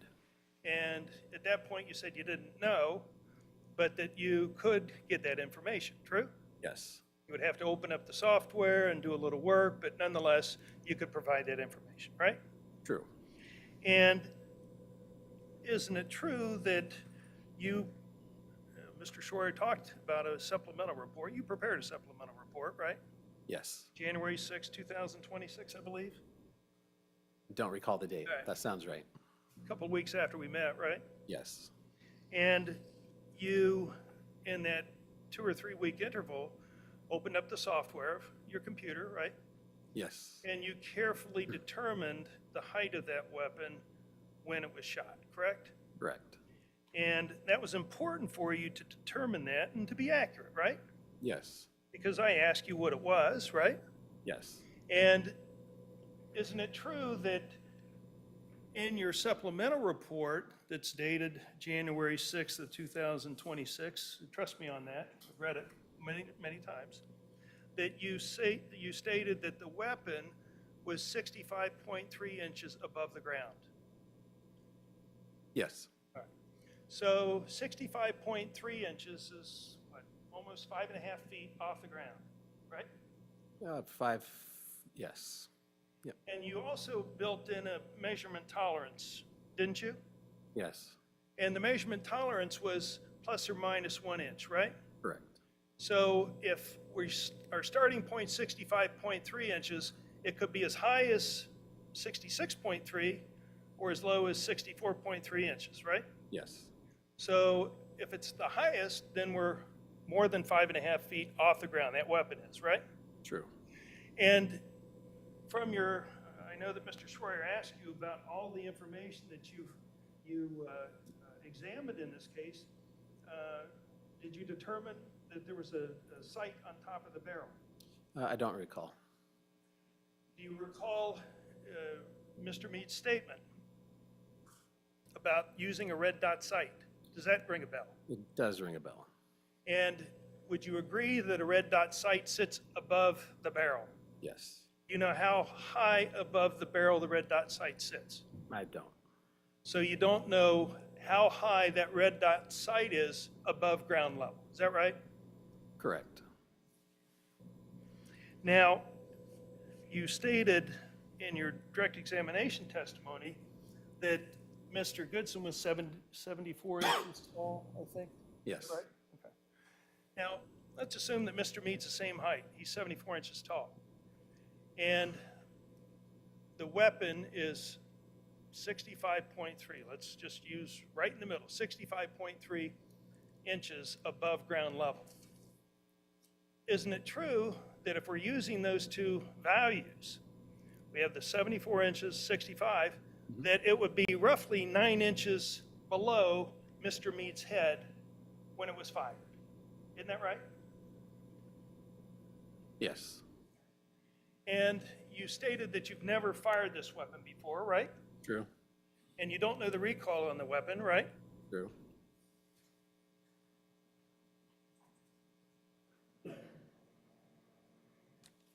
Did you know if Mr. Meade was wearing any body armor when he fired the weapon? I don't recall. Did you ever see a picture taken of Mr. Meade at the scene? I don't recall seeing photos of Mr. Meade at the scene.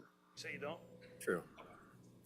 And would you agree that if the weapon is 9 inches below the top of Mr. Meade's head,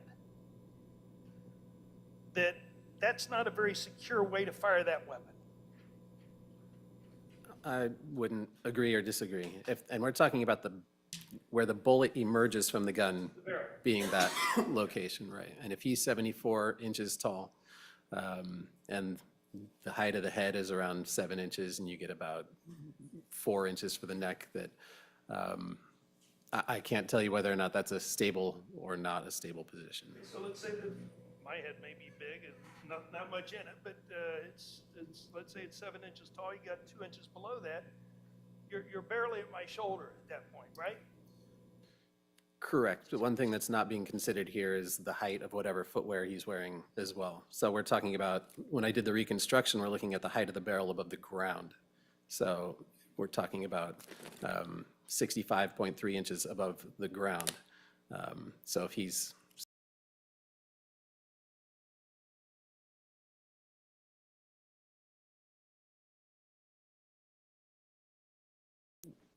that needs to be considered in this discussion. And how about sighting the weapon through the red dot sight? That has to be considered too, doesn't it? True, but his eye is going to be higher than where the barrel of the gun is as well. So And so when we met in December, I believe you testified that at least in your judgment, the weapon remained fairly stable when it was shot, right? just based on, the cluster of shots that we see. Okay. And I believe in your supplemental report, you also concluded that it was relatively stable, right? Yes. All right. So one of the other issues that you wanted to determine, I think you testified about on direct examination, was the location of Mr. Meade, right? When he fired. Yeah, the approximate relative location. Again, just like Mr. Goodson, we're not going to get an exact position.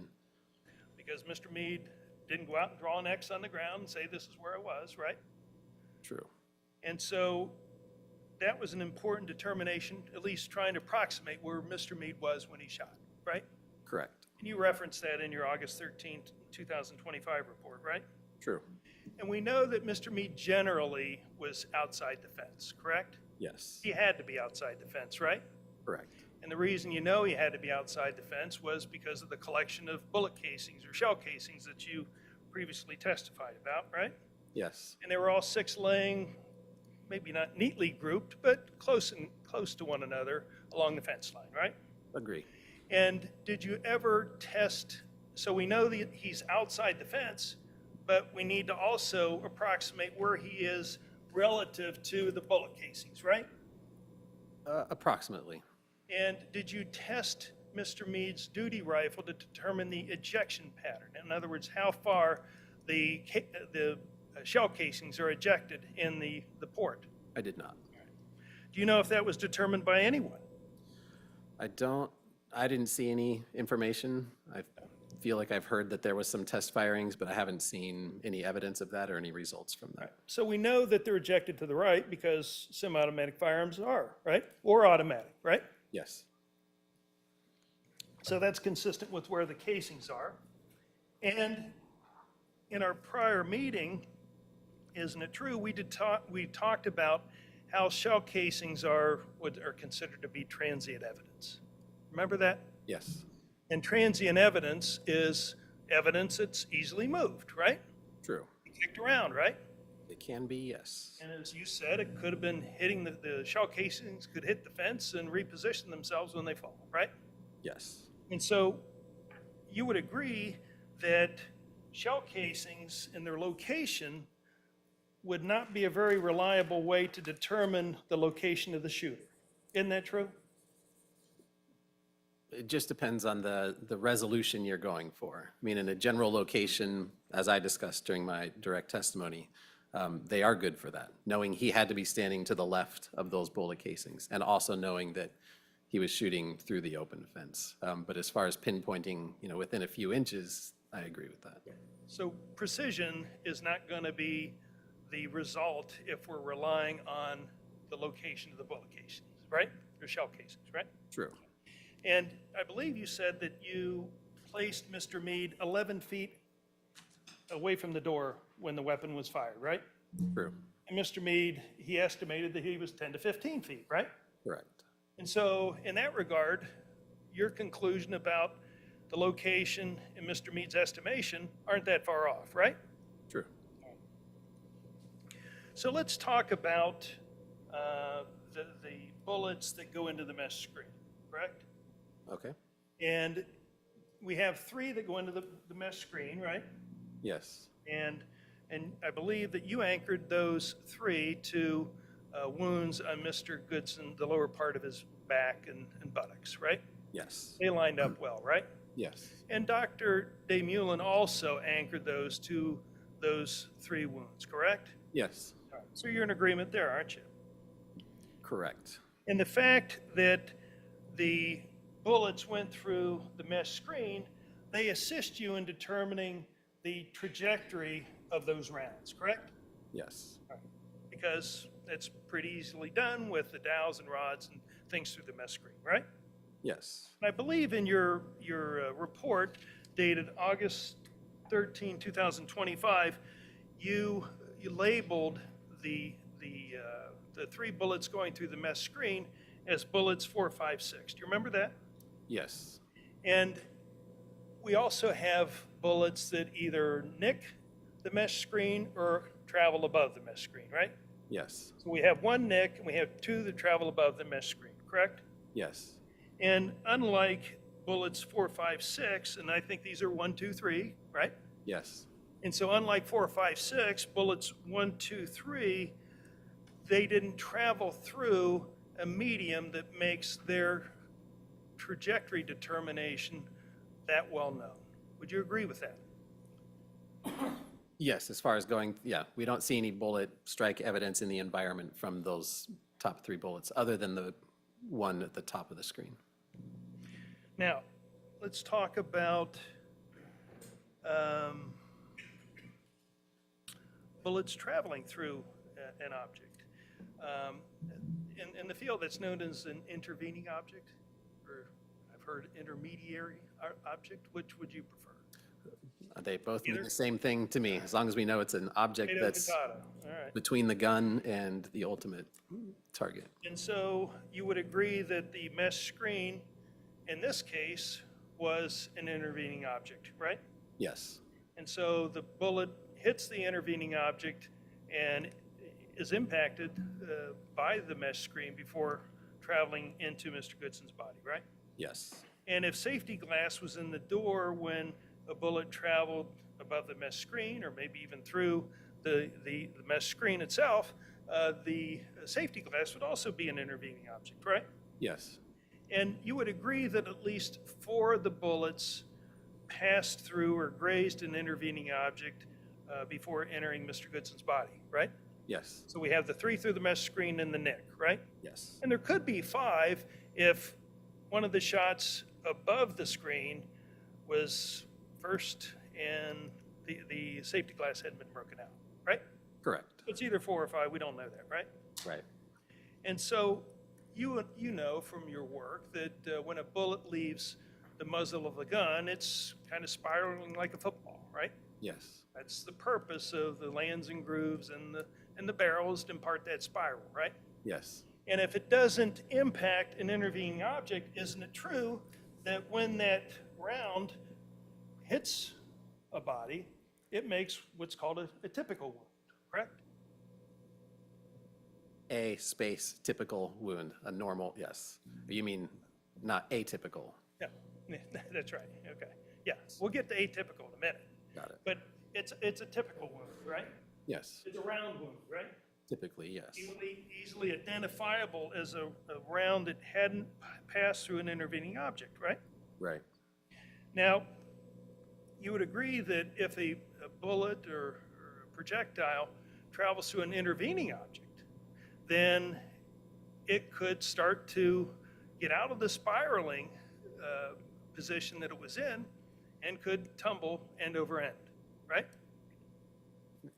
certainly you'd have some off-axis rotation.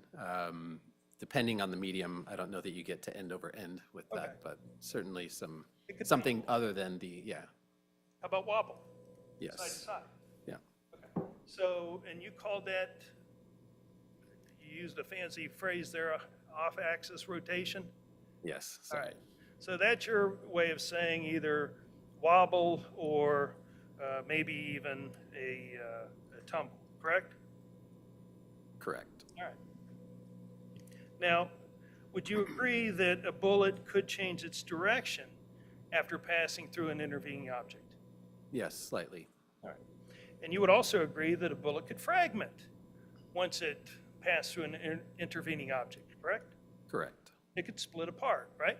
yes, And one bullet could become 2, right? correct, And we know that 5 of the wounds that are found in Mr. Goodson's body that were described by Dr. Shepler, and I think he relied on her autopsy, were atypical, right? yes, That's no space between it. It's atypical, correct? yes, Right. And that means that they're larger than you would otherwise expect a wound to be when it was impacted by a projectile, right? yes, It could be not as round or as oval as you'd otherwise expect, right? correct,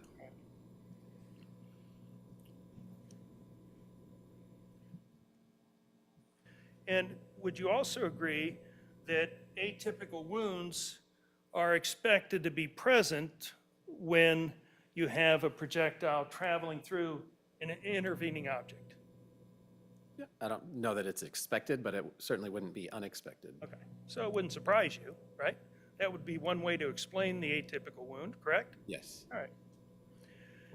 So let's look at bullets 1, 2, 3, 5, and 6. And those are described as atypical in your report. You're relying on Dr. Shepler, and I'm sure you looked at the pictures as well. And bullet 4 is tangential, right? yes, If I could ask Ms. Stevens to go to slides 32 to 37 of Dr. Bauer's report.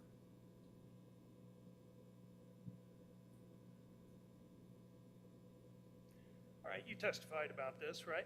Yes, And this would be the view from Mr. Meade's position, correct? The shooter. approximately, yes. This is not meant to be an eye view representation, but sort of behind Yeah. where he's. Right. And if we could then look at slides 39 to 44. And these next 6 slides would be the side view, correct? Yes, And all 6 bullets leaving the weapon would leave pretty much in a straight line, right? yes, That wouldn't be unexpected, right? no, And you would expect that for the bullets, or at least 4 of the PDFs that you've shown, have bullets traveling through or impacting intermediate objects. Let's go to 39. That's the neck, right? yes, 42. 43.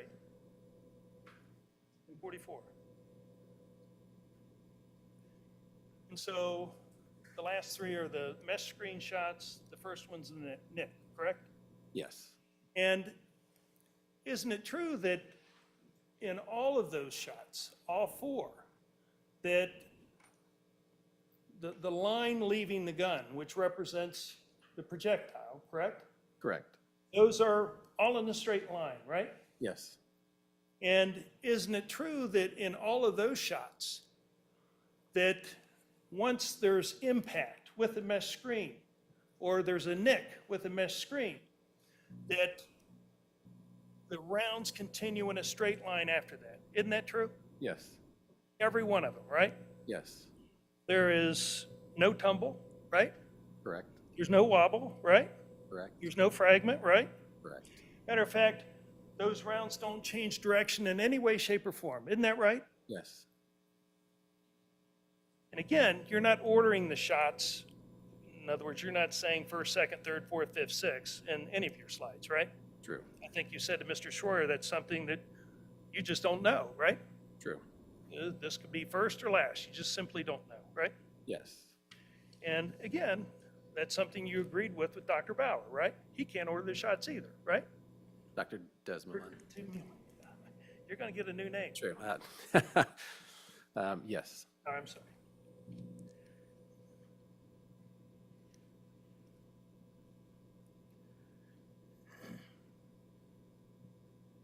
Now, let's go to when a bullet impacts a human being. You agree that once a projectile enters the body, that it could change direction after hitting something inside the body, true, right? Might even fragment inside the body, right? true, And if it fragments inside the body, then that one bullet could become the source of 1 or more wound paths, right? yes, And you agree that a bullet could exit the body at a different angle than it entered. yes, agreed, And if a projectile passes through an intervening object, Dr. Bauer, before entering the body, isn't it true that you consider that wound path less predictable? no, Okay? So you disagree with that? just in general, the wound path is known. So we have objective evidence of wound paths. The path of the bullet from the intermediate object to the body is going to be less predictable. All right. So again, you've testified in this case before, right?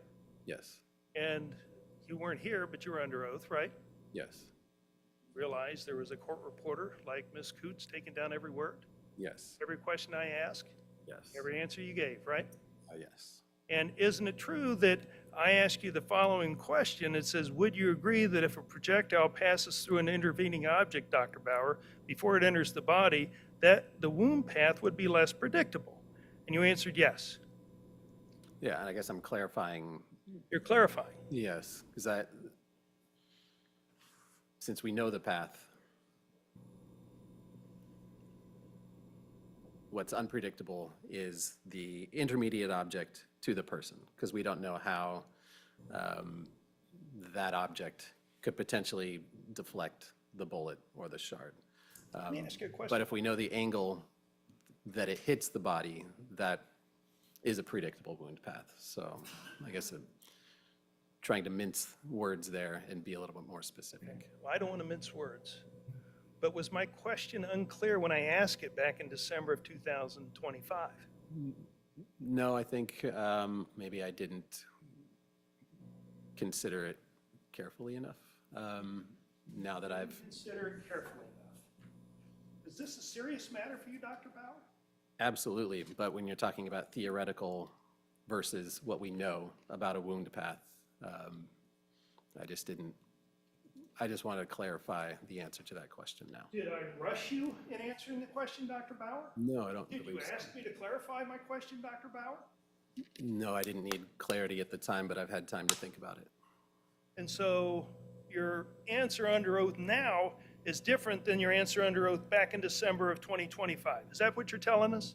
I'm telling you, the unpredictable path of the bullet comes from the intermediate object to the body. But if we know the angle then of that bullet as it's come out of the intermediate object, the path through the body is predictable. But wound paths are important in your work, in this case, aren't they? Determining the wound path. True, and that's not in question because we have objective evidence of the wound paths from the autopsy report. And so we have at least 4 bullets passing through an intervening object. And if I look at your statement back in December of 2025, that would make all 4 of those wound paths less predictable. Isn't that right? Okay, so True? Yes or no? it's not a yes or no answer.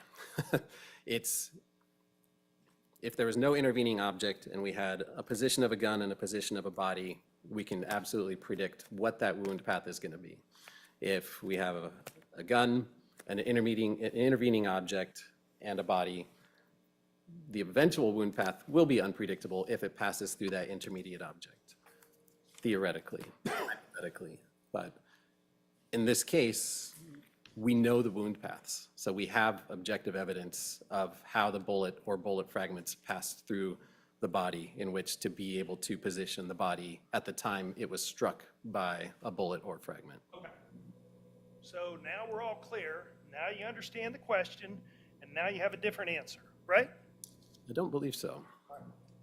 So let's talk about the second question that you were asked to answer in this case. And that second question, framed in your report dated August 13, 2025, was that to determine whether Mr. Goodson's position and orientation when he was shot was consistent with Deputy Meade's description of his movements immediately before he was shot. Isn't that how you framed that? Yes. And do you have your report, or would you like to see it? I to could, make sure I representing that properly? believe you are, yes. Okay. And so let's go to slide 8. And slide 8 is, you put that together for us today, right? You relied on that today, correct? Correct. And let's look at how the second question changed from August 13, 2025 to present. You're asked to determine whether Casey's position and orientation when shot, reconstructed from the objective evidence, is consistent with Mr. Meade's description of Casey's posture and movements immediately before shot, right? Yes, That's how you framed the second question, right? true. That's not how the second question was framed in August of 2025, right? I would need to see how I framed it. Would you like to see it? Yes, please. May I approach, Your Honor?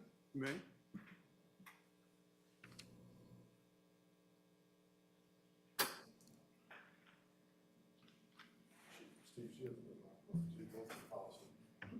Your Honor, I'm going to hand you what's not marked with identification cards. Thank you. That appears to be your report dated August 13, 2025, right? It's page 13. 13. Paragraph 13.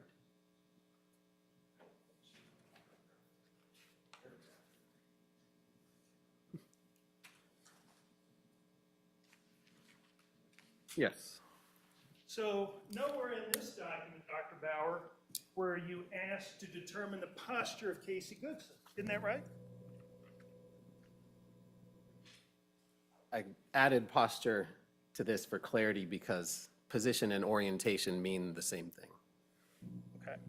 So you again did things for clarity, just for us, right? Yes. So no one asked you to determine the posture of Mr. Goodson? You did that on your own? As part of that question, that was part of the task, yes.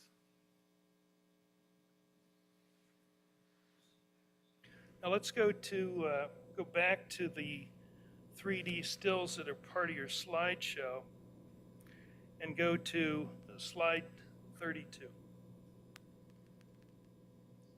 All right, so again, that's a view from the person holding the gun, right? Again, just to be, The back. it's a view from the back, yes. And in that particular view, the surrogate, the person representing Casey Goodson, you would agree he has nothing in his hands, right? True, No gun, right? true. No Subway sandwiches, right? Correct, No keys, right? correct. And he's in a neutral position, right? Not an anatomically neutral position. He's in a position consistent in this slide to produce that wound path. Right. So in your August 13, 2025 report, you noted that you took courses while you were in school addressing factors that influence perception response time using both academic materials and practical demonstrations with simple and complex. Remember that? I do. And would you agree that an action is faster than a reaction, Dr. Bauer? Would you clarify what you mean by an action and a reaction? In other words, if I'm going to take an action, I'm going to be able to complete that action before you can react to it. Well, I guess your action will happen before I react to it, yes. And you agreed to that when we talked in December, did you? Yes, That an action's always faster than a reaction, right? in order to react to something, an action has had to have happened to react to, so that is true. Right.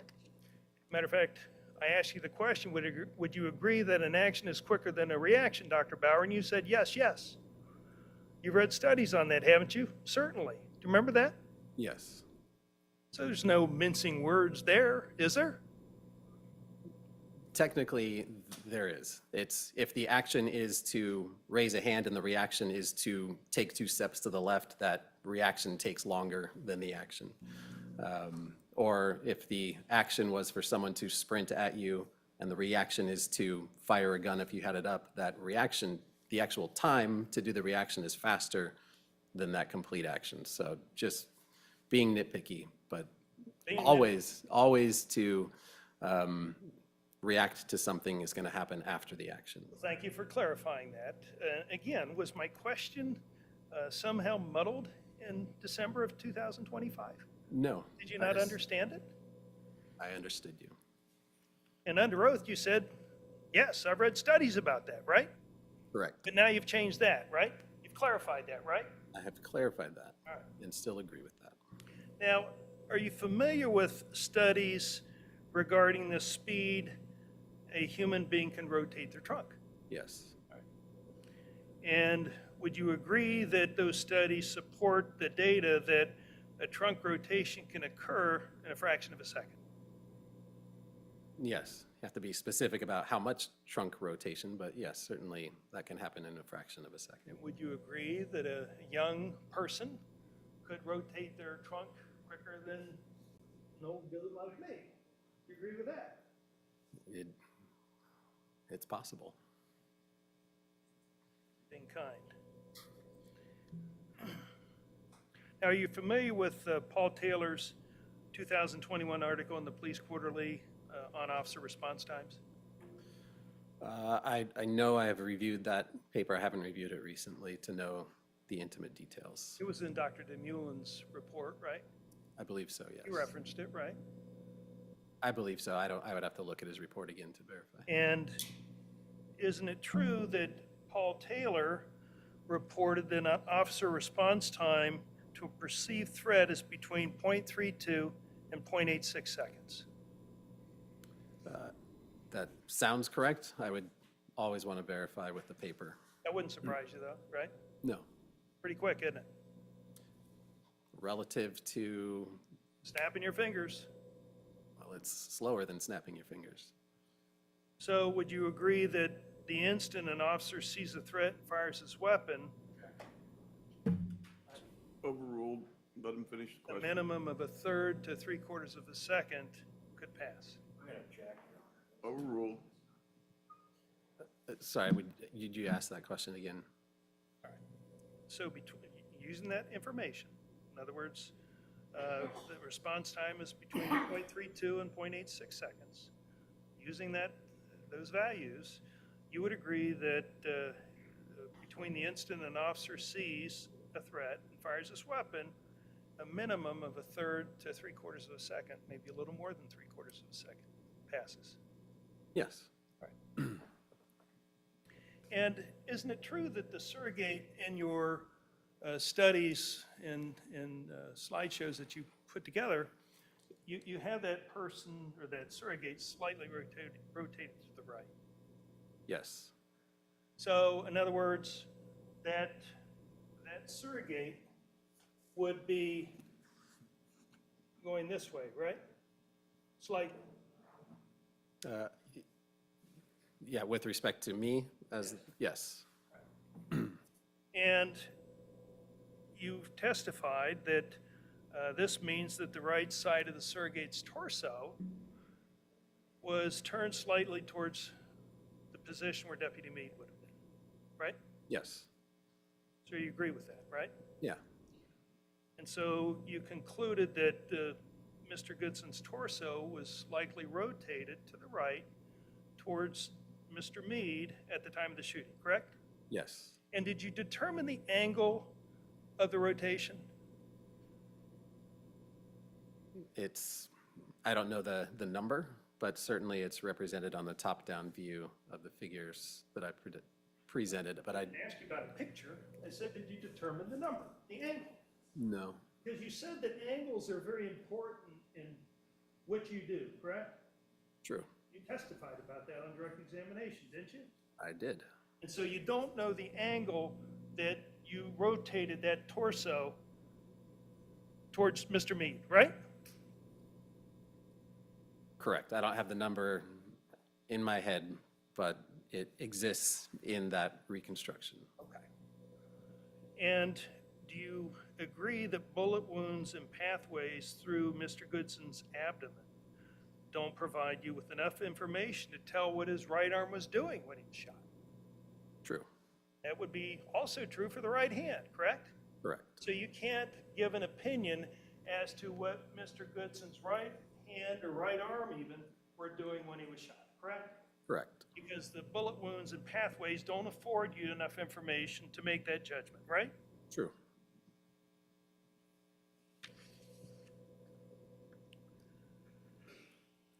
Well, let's talk about the position of the storm door, because that's kind of central in this case, isn't it? That storm door. It's in all of your clips or PDFs that you've created, right? It's in a majority of them. Images, rather. All right. And your images that you created, or the software created, show that door being open, right? Yeah, slightly, yes. All right. And did you ever reflect that it changed position?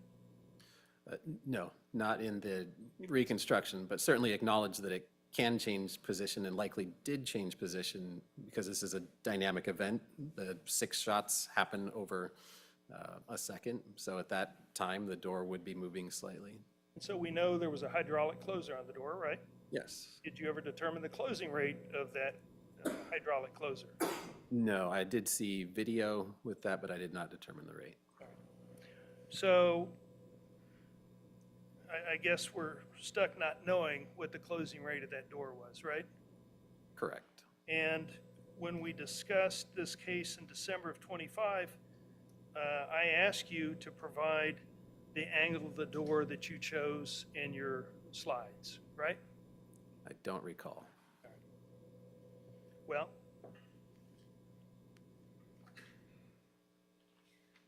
remember the exchange. At what angle did you place the storm door, Dr. Bauer, in your video? We were talking about a video at that time. And you said, again, I would have to open up the software and get that number for you again. That can also vary. Remember that? I do now, yes. And you put together this January 6, 2026 supplemental report. You've talked about that, correct? Yes. And again, I asked you to provide that data, right? I don't know that you specifically asked me to provide that data, but I don't recall providing that data in my supplemental report. Right. And even in your January 6th report, isn't it true that you wrote, to facilitate the court's and counsel's understanding of these technical matters, I committed to preparing a supplemental report that would explicitly address the questions raised during the hearing. This supplemental report fulfills that commitment and responds to the specific issues identified by defense counsel. You wrote that, didn't you? Yes, Put some thought into that before you wrote it, right? certainly did. And isn't it true that even though you said you'd provide the angle, you didn't provide the angle in your supplemental report, right? True. Actually, I don't know that I said I would provide the angle. Object to that, Your Honor. I think it's a little misleading unless he wants to let the witness see. Both of you overruled. You finished, Mr. Schroeder? All right, that's the question. Now, the surrogate representing Mr. Goodson, in the slides you have, isn't it true you never having touching the storm door? True.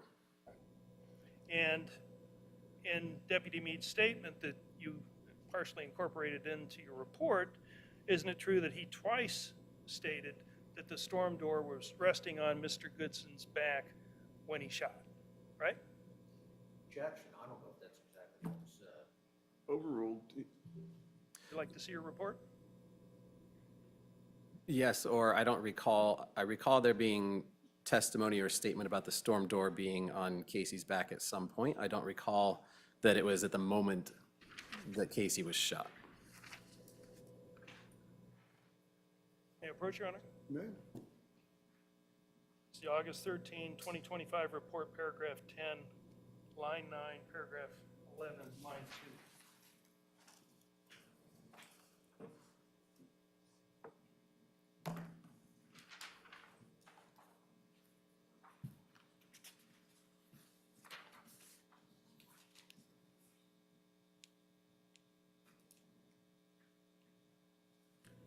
Okay, paragraph 10, line 9, paragraph 11, line 2. Sorry.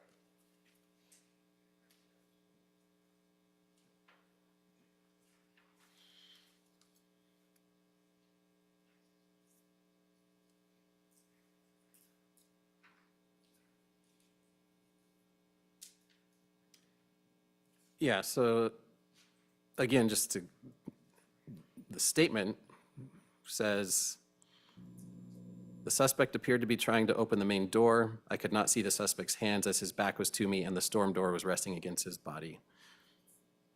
I repeatedly yelled for him to show me his hands, so this doesn't say that the storm door was resting against his back when he was shot.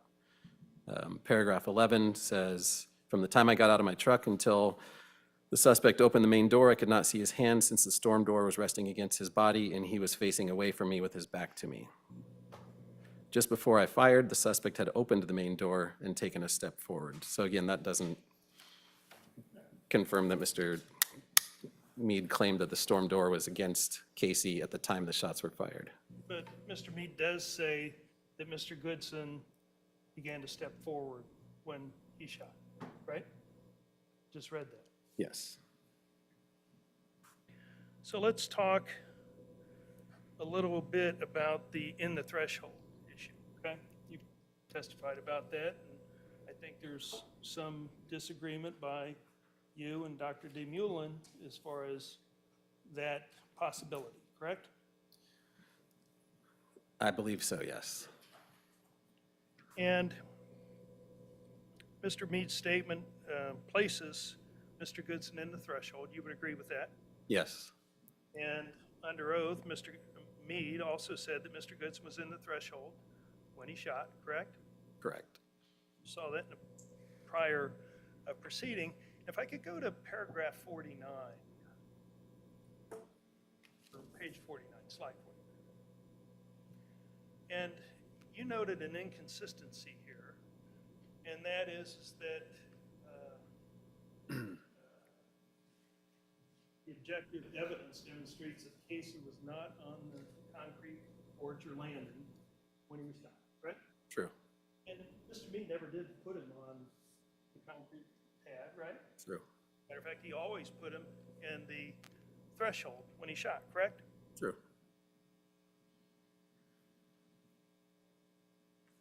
And at our prior hearing, you defined this threshold as a strip placed on the floor in the door jamb, right? Yes, Kind of roughly how you oriented the jury today when you started talking about the threshold, right? right. And I believe that the Pharaoh scan taught you that the threshold and the kitchen floor are virtually at the same height, right? Yes, Maybe some variation, but not much, right? correct. And I asked you also at that hearing to provide the angle of the door that you've used in your animation and the slides, right? I think, did you already ask me about this? You're talking about the angle of the storm door? And again, I don't recall you asking me to provide you with that number. You asked me what I used, but I don't remember having a number for you or providing that number. Well, I don't think we were talking about the angle of the storm door back then. This is, I'm specifically asking you about the angle of the storm door. And you remember I asked you, how far into the kitchen did you place the surrogate, Dr. Bauer? What distance? You responded, I would have to measure it far enough to where the angle between the gun and the nick and the storm door metal mesh frame approximately lines up within 5 degrees of the entry wound on the back of the surrogate, Mr. Goodson. Remember that? Yes, And I asked you, this is information that you can get to us, correct? You answered yes. Do you remember that? yes, I believe so. And that wasn't what we were talking about a moment ago, right? And so isn't it true, even though you said under oath, that you would provide the angle of the storm door that you used in your animation, your slides that you prepared, that you never prepared, you never disclosed that, right? Again, I don't know that I stated that I would provide that number. I don't recall that specific language. I did produce my whole 3D file to be evaluated by Dr. Desmoulin as well, in which he could use to answer all of those questions and even questions that wouldn't have been thought of. So I'm confused. I thought we've already talked about this. Well, we talked about the angle of the door. Now we're talking about the distance into the kitchen. I asked you specifically to provide that information, didn't I? I don't recall you specifically asking me. This is information that you can get to us, correct? And you said yes. Okay. Did you get that to me? In the form of the figures that I produced, then yes, you can see that, but I didn't give you any specific numbers, and that's partially because, as I describe it in my report, there's variability here. I described it in my testimony earlier today about how the gun could be back 2 or 3 feet, and you still have these bullet paths that could be consistent with the evidence. But despite me asking, and you preparing a supplemental report, you would agree that information that I requested is not in that supplemental report. Isn't that true? I would agree there's no specific numbers in the report because they vary. But the figures that I produced that show the shot-by-shot detail show you. I asked for a number though, didn't I? Objection. I don't I would, So you concluded, to answer the second question, that the geometry just doesn't allow Mr. Goodson to be in the threshold with a storm door to explain Mr. Meade's recreation of how that gun was leveled at. Isn't that right? yes. And I think if you would go back to slide 11, Ms. Stevens. You testified about this slide earlier, right? Yes. This is Sam Rippey's body-worn camera, correct? Yes. And you see Mr. Goodson lying on the floor, right? Yes. And did you determine the distance that Mr. Goodson's legs are from the doorway? No. Is that something that could be determined? Yes. It actually appears to be quite a distance, doesn't it? I don't know what you mean by quite a distance. Well, it's noticeable, right? It's like it's feet into the kitchen. Correct, but I would always want to actually look at the measurements. And so someone's momentum, I do a lot of trip and slip and fall biomechanics of people falling, and someone could be standing at the door and tip over forward and slide a little bit forward as well. So quite a distance is not, I guess, descriptive enough for the science that I do. But you could have determined that, right? Yes, You could have measured it, right? true, You chose not to, right? true. But you deemed this slide significant enough to show, ladies and gentlemen, the jury, right? Yes, And part of the purpose of you including this was to demonstrate that Mr. Goodson was not in the threshold when he was shot, right? no, not necessarily. The purpose was to show where he ended up and that his momentum after being shot and moving into the kitchen led him to this point. And Dr. Bauer, you were given a lot of materials to review in this case, right? Yes, And probably one of the largest dumps of information that you've probably ever received, right? it was a lot of information. And isn't it true that you included in your August 13, 2025, a list of all the information that you received, right? Yes, And I believe that you labeled that to be attachment E, right? I May I approach, Your Honor? May. I don't recall the label. Provided it to us.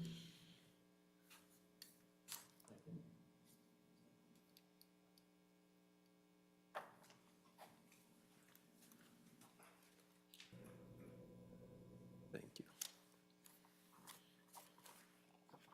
Oh, yeah. Same reaction as you. So this is all the information that you were given by the prosecutor's office to review in formulating your opinion, right? Yes, I think there's 67 pages of probably hundreds, if not thousands of documents, interviews, videos, everything in the world for you to review, right? a lot of documents to review, yes. And in the course of your review, did you review any information from anyone who was present inside the house when the shooting occurred? I don't believe so. Not that I recall at this moment. If I received it, I certainly would have reviewed it, but I don't recall the specifics. You would agree that someone's observations, if they were present inside the house when the shooting occurred, would be an important fact, wouldn't it? Overruled. But certainly I would review it and consider it in the context of the objective evidence.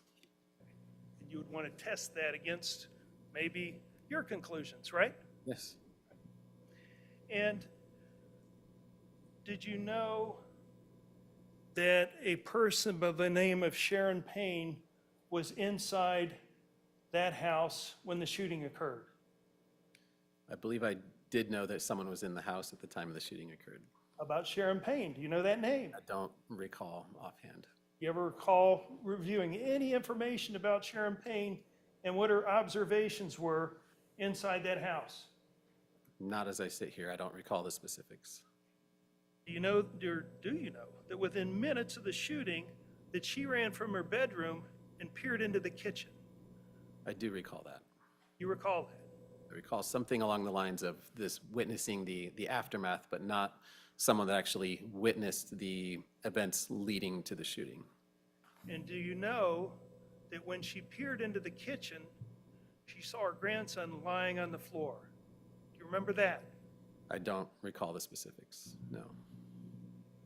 Do you know that she made a 911 call after making those observations? I don't recall. Did you listen to the 911 call? I would have, but I don't recall the specifics. Do you know that she told the 911 operator that her grandson was lying in the door? Do you know that? No, Do you know that that observation was made within minutes of the shooting? Do you know that? no, Do you know that Miss Payne couldn't even see her grandson's feet as he was lying on the floor? Do you know that? sorry, could you say that again? Said, did you know that Miss Payne couldn't even see her grandson's feet as he was lying on the floor? No, I don't recall that.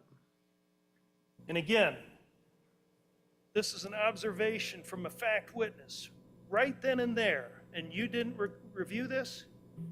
That observation doesn't influence the objective shooting analysis or the bullet paths or the objective evidence that's provided. That's not my question.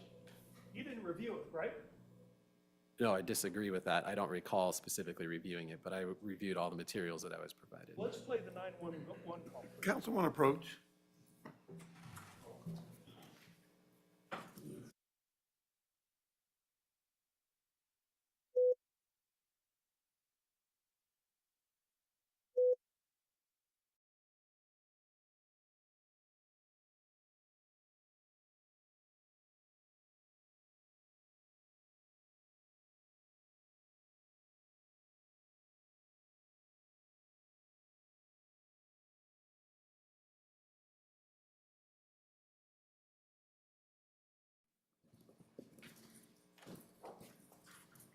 I'm going to play you part of the 911 call that's relative to my examination on this topic, right? If you would, Ms. Stevens.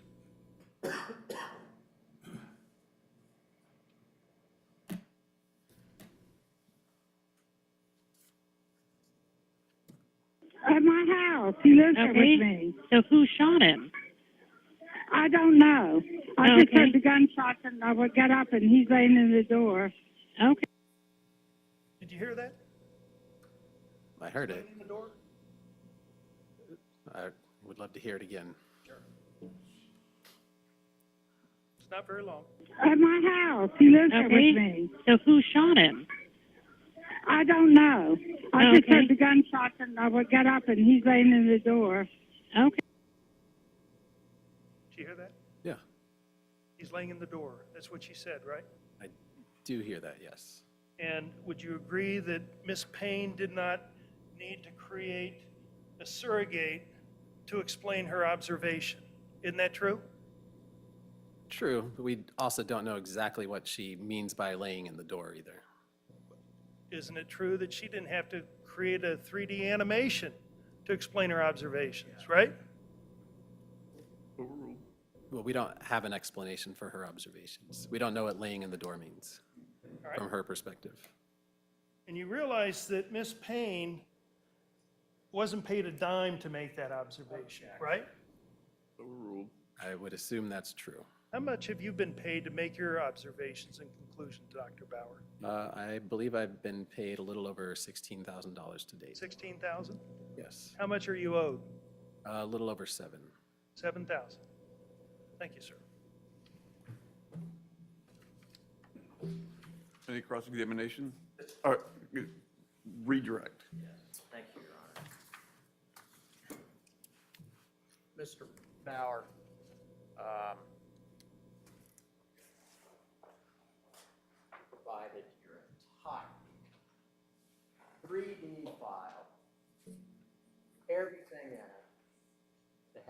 these questions that Mr. Norder wanted to know. And at the time, that Mr. Desmolin was their expert, is that right? Yes. So you not only gave them, didn't you, all the information, it's at their fingertip, you gave them even more information of the entire file. Yes. So all this stuff, Mr. Norder's like saying, well, did you give it to me, give it to me? You did, didn't you? Yes, I believe so. As it relates to his supplemental report. Overruled. Did anything you hear in here today, I think you answered a lot of things, is, yeah, I knew that, I knew that. Was there anything in here that changes your opinion today? No. Is there anything in here that substantially changes your modeling, your findings in this matter? No. And once again, can you tell the ladies and gentlemen of the jury what your conclusions are? Yes, that all 6 shots that were fired by Mr. Meade struck Casey, that Casey was in the kitchen at the time he was struck by all 6 shots, and that the posture and position, the position orientation of Casey as demonstrated by Mr. Meade is inconsistent with the objective evidence. Do you still stand by that? Yes. Thank you. All right, you can step down. Your Honor, can I ask just one question? And it is just one. Well, Counsel on approach.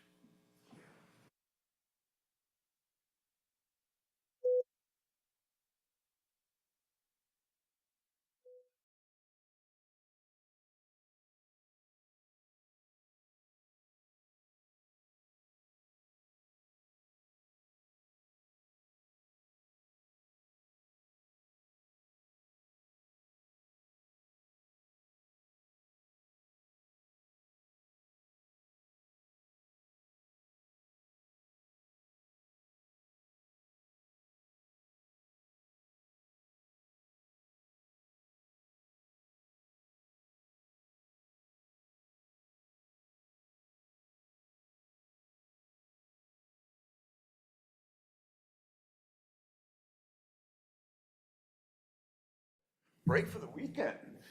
Hopefully there's no rain this weekend. I can't cut my grass anyway. Do not discuss this case among yourselves. Do not permit anyone to discuss it with you or in your presence. It is your duty not to form or express an opinion in the case until it is finally submitted to you. And if you can be back Monday morning at 8:45, we'll try to get started by 9. All rise.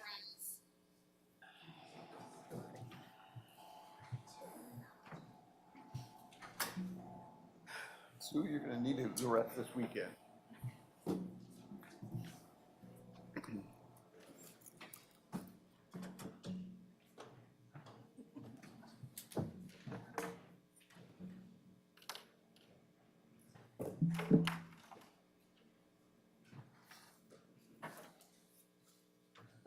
Everybody can have a seat.